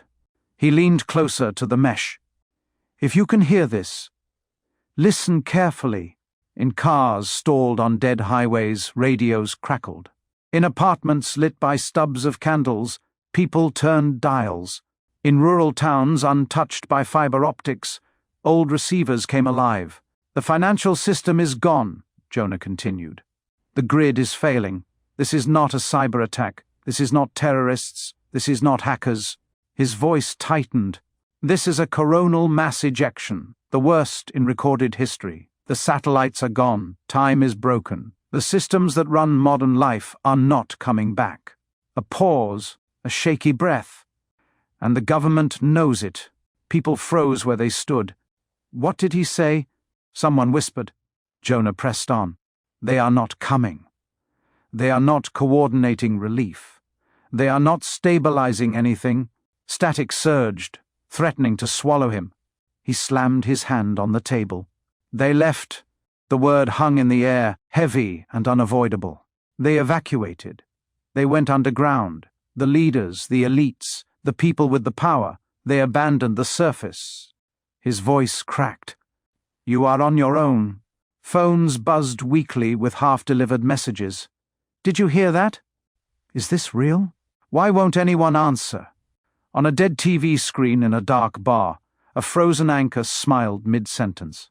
"Everything is fine." Jonah swallowed hard. "If you're hearing this, shelter in place," he said urgently. "Do not travel. Do not riot. Do not chase rumors." Outside his window, the sound of distant shouting began to rise. "If you have water, conserve it. If you have food, ration it. Stay with people you trust." The signal crackled violently. "This storm is still hitting us. The auroras you're seeing, That's the magnetosphere breaking. The power will not be stable. He closed his eyes. I wish I was wrong. In cities across the world, people poured into the streets, staring at dark government buildings, empty offices, and silent palaces. Flags hung motionless in the unnatural heat. Doors were locked. Someone shouted, "They're gone!" Another screamed, "They left us!" A crowd gathered outside a city hall, pounding on doors that would never open. Police radios spat nothing but white noise. No orders came. No authority remained. Jonah leaned back from the mic, exhausted. "This isn't about panic," he said quietly. "It's about survival." The battery warning light blinked a steady, rhythmic red. "If you hear someone telling you everything will be back to normal tomorrow, they're lying." The signal faded. "Protect each other," Jonah said. "That's all we have now." Static swallowed his voice. The transmission died. Above the cities, the sky burned. Auroras twisted overhead like cosmic scars, red and green waves pulsing unnaturally low. The last illusion had fallen apart. There would be no rescue, no cavalry, no reassuring voice, just people suddenly awake, standing in the dark, asking the question that came too late, where are our leaders? Beneath mountains and steel, the answer slept comfortably. Chapter 15. Ashes above, glass below. Society did not collapse all at once. It fractured, and then it dissolved. By the second night, there was no pretending anymore. No leaders, no money, no functioning grid, no unified voice, just people, hungry, afraid, and utterly unmoored. Cities became echo chambers of shouting and sirens that no longer signaled help. Fires burned unchecked where fire departments had simply stopped answering. Intersections turned into snarls of abandoned vehicles, their owners long gone, walking wherever instinct pointed them. Hospitals went dark. Generators failed one by one, starved of fuel or crippled by scorched control systems. Doctors made impossible choices in candlelit rooms. Machines fell silent. Hallways filled with the sound of human voices replacing technology for the first time in a century. Water stopped flowing in some places. In others, it came out a sludge-like brown. People smashed storefront windows not for televisions or jewelry, but for bottled water, canned food, baby formula, and antibiotics. Pharmacies were stripped bare within hours. Violence followed scarcity, the way night follows dusk. Police stations emptied, not because officers didn't care, but because they had families too. In the suburbs, neighbors gathered at first. They shared grills, shared generators, shared hope. But by morning, suspicion crept in. By nightfall, doors were locked.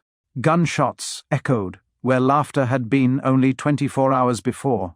In rural areas, roads closed as makeshift checkpoints appeared. Trust shrank to bloodlines and familiar faces. Humanity compressed inward. The internet finally died sometime before dawn. There was no announcement, no final post. Just silence. The last remaining satellites drifted uselessly overhead, blind and dead. Radios became lifelines, then even those fell quiet, replaced by static, and the occasional desperate voice that cut out mid-sentence. Jonah's warning spread not through networks, but through mouths, shelter in place. They left us. There's no help coming. Some believed. Some didn't.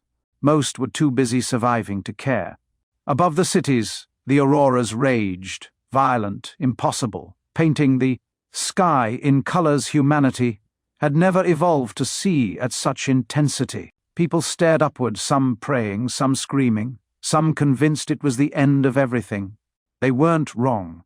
Civilization, the one they knew, was over. Far below, the end sounded very different.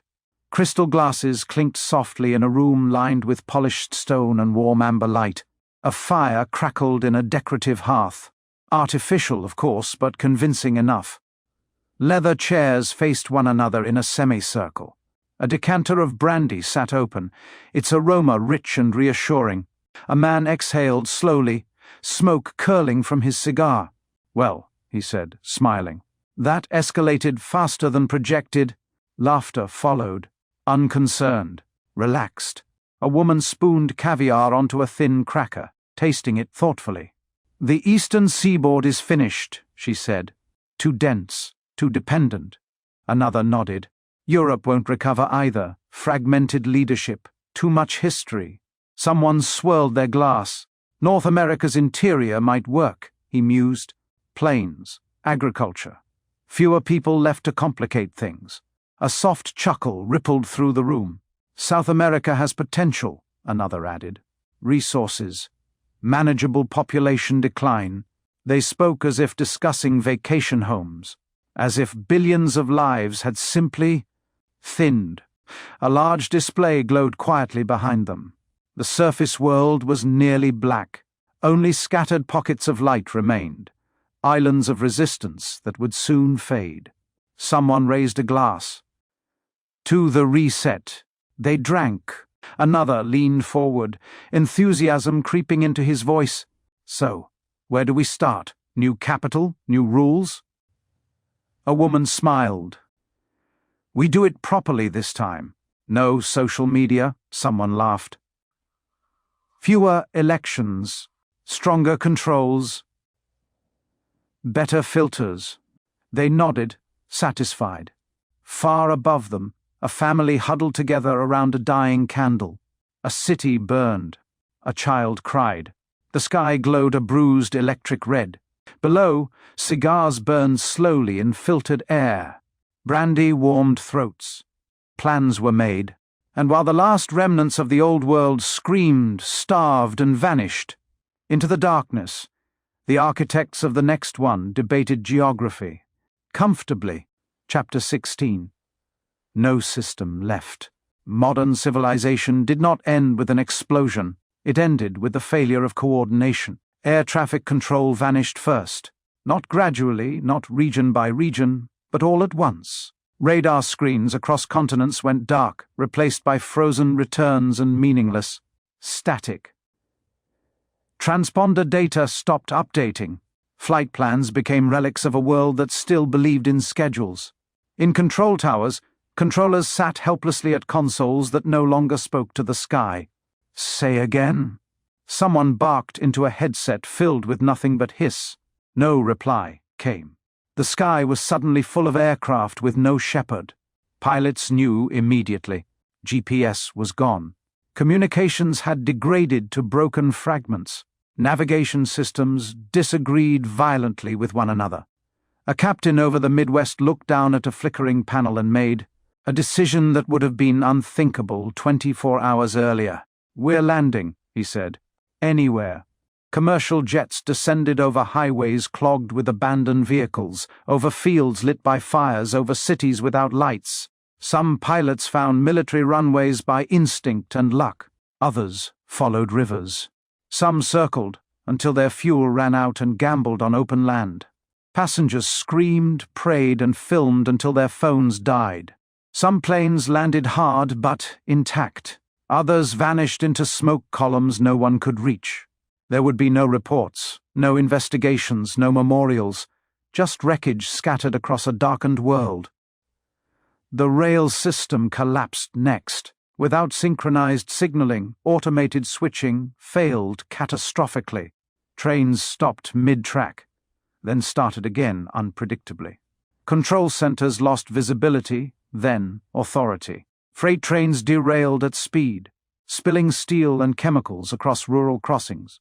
Passenger trains ground to a halt between stations, their doors sealed and ventilation failing. People pried windows open with bare hands. Some walked for miles, through tunnels lit only by phone screens and fear. Others never walked out. Ports fell silent. Container cranes froze mid-lift, massive steel arms suspended uselessly over decks. Ships anchored offshore without clearance, unable to offload fuel, food, or medicine. Navigation buoys blinked out. Harbors became graveyards of stalled commerce. The global supply chain, the bloodstream of modern life, clotted everywhere at once. Telecommunications followed. Cell towers went dark as backup power failed. Fiber networks fractured without timing coordination. Satellites, already dead, could not bridge the gaps. Emergency services disappeared into static. No 911, no dispatch, no command.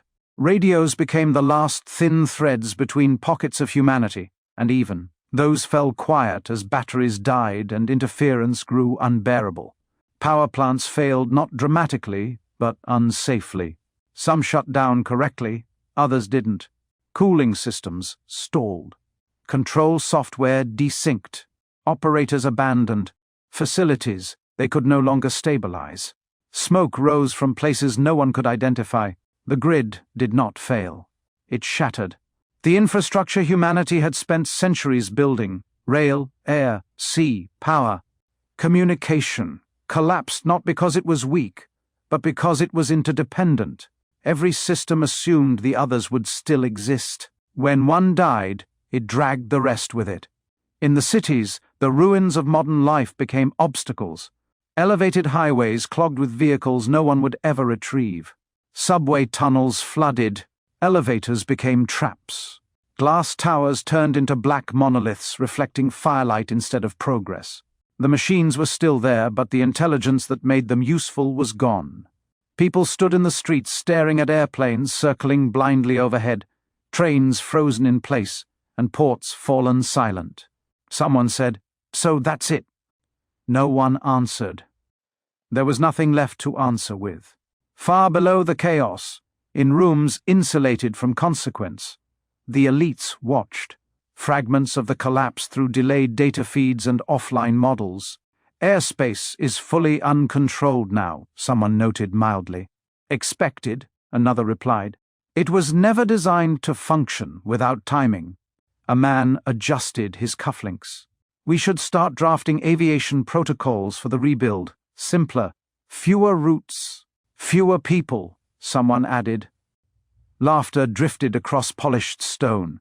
Above them, the last symbols of modernity burned out. Runways cracked, rails twisted, skylines darkened. The world, that once moved millions of people effortlessly across continents, could no longer move anyone safely across a street. Modern civilization, the one built on coordination, speed, and trust in invisible systems, was finished. Not paused, not damaged. Finished. Humanity stood amid the ruins of its own sophistication, finally understanding. The truth too late. The technology had never been the civilization. The systems were, and the systems were gone. Chapter 17. The Tally. The first request from the bunkers was not for rescue. It was for numbers. Deep underground, secure terminals flickered as analysts attempted the impossible, assessing a world. They could no longer see, using fragments scavenged from dead networks and decaying sensors. "What do we have?" a senior advisor asked. A technician hesitated. "Partial reports, incomplete models, mostly projections." "Projections are enough," the advisor replied. "We don't need precision, we need scale." The word scale hung in the air like a verdict. In a hardened operations room, a world map glowed faintly. It was stripped of detail now, no cities, no names, just regions and population blocks. An epidemiologist cleared her throat. "Immediate mortality will not be driven by violence," she said. "It will be driven by dependency." She tapped the screen, bringing up a list of medical vulnerabilities. "Insulin," she continued. "Dialysis, ventilators, refrigerated medications. Within 72 hours, we estimate 100 million deaths globally from the interruption of critical medical supply chains alone." No one reacted. They'd already suspected as much. Another analyst spoke. "Secondary mortality accelerates rapidly. Water treatment. Failure. Food distribution collapse. Sanitation breakdown. Within 30 days, billions." Someone whistled softly. "That fast?" "Yes," the analyst said. "Modern populations are not adapted for subsistence living. They are optimized for logistics." The room absorbed that. Optimized for logistics. Dead without them. In a nearby lounge, deliberately separated from the operational floor, the atmosphere was very different. The lights were warmer, the furniture softer, the drinks stronger. A group of financiers, industrialists, and political patrons gathered around a curved display they'd unofficially repurposed. The interface was no longer sanctioned, it had been gamified. Population curves dipped and plunged in real time as models updated, odds adjusted. Payouts recalculated, insulin deaths by day 3? One man asked, swirling brandy in a crystal glass. I said 90 million, another replied. But I'll revise upward. 120. A woman laughed. You always underestimate medical collapse. Someone entered the new figure. The system chimed pleasantly. Another screen displayed the grim timeline. Days 1 to 3, medical failure, hospital collapse, emergency mortality spike. Day 7, urban starvation begins, water riots, localized die-offs. Day 14, rural violence, migration collapse. Epidemics. Day 30, population reduction enters an irreversible phase. A man leaned back comfortably. By month's end, we won't have to worry about resistance. That's the upside, another replied cheerfully. Nature handles crowd control. Laughter rippled through the room. Back in the operations chamber, a young analyst stared at the numbers, her face pale. These aren't abstract, she said quietly. These are people. An older official didn't look up. They were people, he corrected. Now they're variables. She swallowed. And after, he said, we rebuild. She looked at him. With who? He finally met her eyes. With whoever's left. The models updated again. Projected global population, 90 days, 3.5 billion. Someone in the lounge clapped.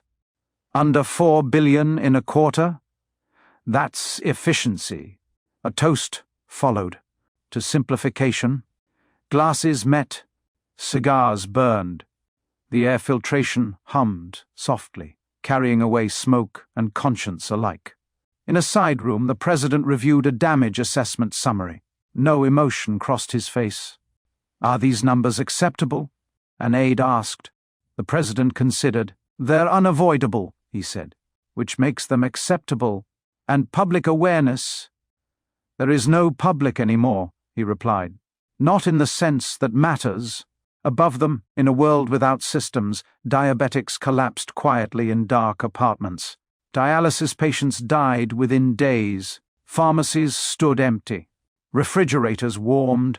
Cities became graveyards not of violence but of absence. Absence of power. Absence of medicine. Absence of help. People did not die screaming. They died waiting. Below, the game continued. New categories were added. First megacity to drop below 10% survival. Fastest national collapse. Last functional grid on Earth. The prizes were trivial, bragging rights, wine selections, preferred territory assignments.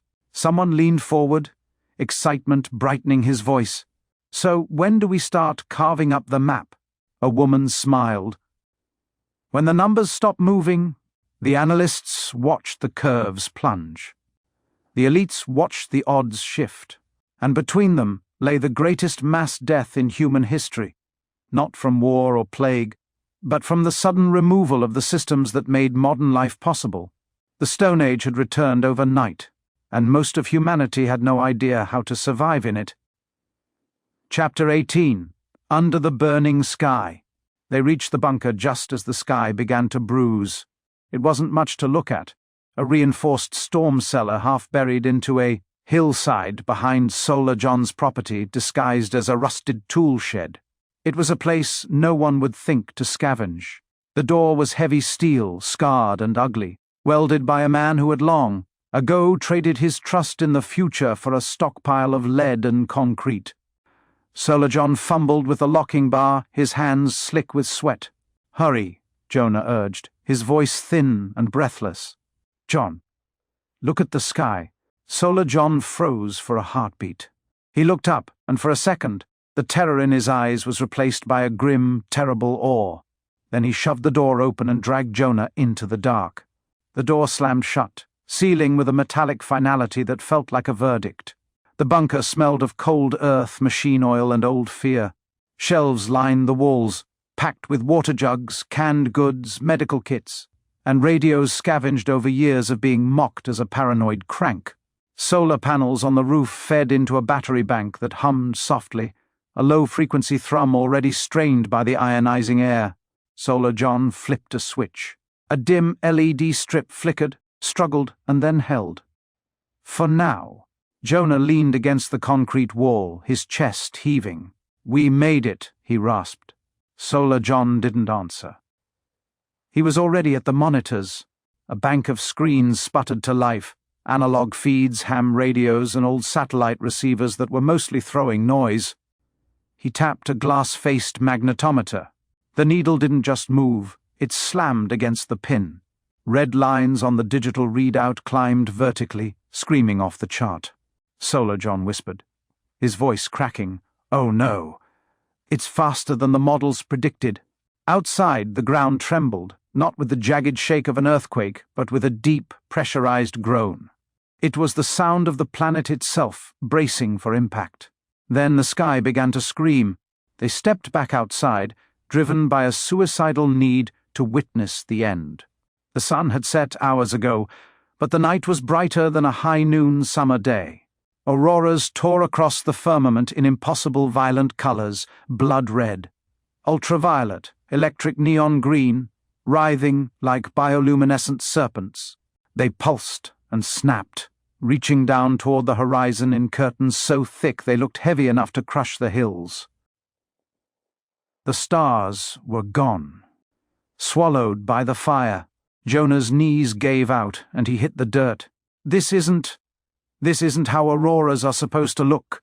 "No," Solar John said, his face illuminated in flickering violet. "This is what happens when the magnetosphere breaks." A sound rolled across the valley, a low-frequency roar that vibrated through their teeth. In the distance, the power lines began to arc. Transformers exploded one by one, brilliant blue-white flashes that looked like tiny stars dying on the ground. The horizon bloomed with fire. The grid was melting. Solar John checked his watch. The second hand twitched, shuddered, and died. He tapped the glass. "Timing's gone," he muttered. "The CME is compressing the ionosphere so hard the GPS time signals are collapsing. Even the clocks are confused." Jonah stared upward as the auroras intensified, brightening until it physically hurt to look. A wave of charged particles slammed into the upper atmosphere, visible as a rippling shockwave of light racing from pole to pole. The radios inside the bunker exploded into a cacophony of madness. Every frequency screamed at once. Overlapping voices, jagged static, and distorted emergency broadcasts fighting for air. Any one copy.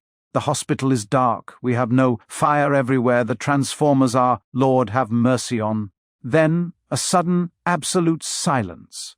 All at once, the world went quiet. Jonah covered his mouth, a sob caught in his throat. "That was it," he whispered. "That was the world." They retreated into the bunker, heaving the door shut just as the next wave hit. The lights flickered violently. They died, then surged back to life, dim and yellow. Solar John dropped into a chair, his eyes fixed on the magnetometer. "This is the main impact," he said, his voice hollow and distant. "This is the Carrington event, times 10. Jonah sank to the floor, back against the cool steel of the supply crates. "All those people," he said. "They didn't listen." Solar John swallowed hard. They weren't allowed to listen. The signal was drowned out by the noise of the very thing that's killing them now. The ground hummed continuously now, like a planet-sized turbine under terminal stress. Dust fell from the ceiling in fine, ghostly streams. Somewhere above them, ancient oaks were snapping like matchsticks. The battery monitor dipped into the red. "We've got hours of power if we're lucky," Solar John exhaled. "Days. If we go dark and pray the lead shielding holds." Jonah looked at the shadows on the wall. "And after?" Solar John didn't answer. There was no model for after. Another surge hit, and the primary lights died for good. Total, suffocating darkness followed for 3 long seconds before the emergency LEDs kicked in, bathing the bunker in a sickly submarine red. Solar John let out a short, broken laugh. They always said I was crazy, said I was scaring people for the clicks. Jonah looked at him through the red gloom. You tried to save them, John. Solar John shook his head slowly. No. I tried to warn them. Saving them was never in the cards. They sat in silence as the earth absorbed the storm. Wave after wave of electromagnetic fury slammed into the planet, stripping away the last remnants of the 21st century. Outside, the sky burned like a wound that refused to close. Hours passed, or perhaps years. Time had lost its anchor.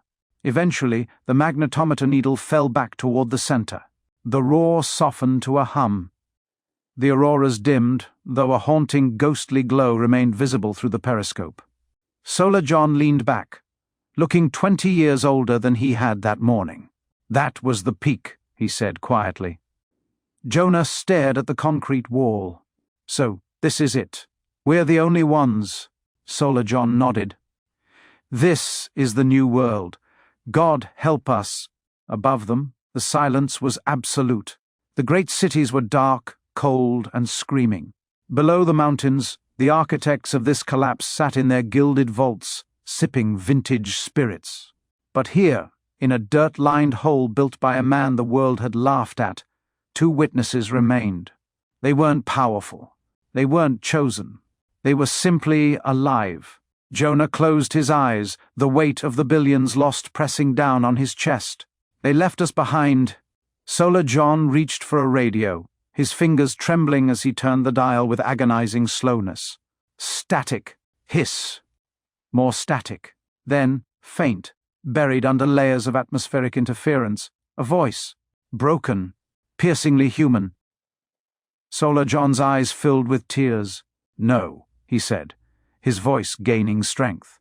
They didn't leave everyone. He leaned toward the microphone, his thumb hovering over the transmit button. This is Solar John, he said into the void. If you can hear me, you're not alone. The storm had passed. The world was gone, and the long night had begun.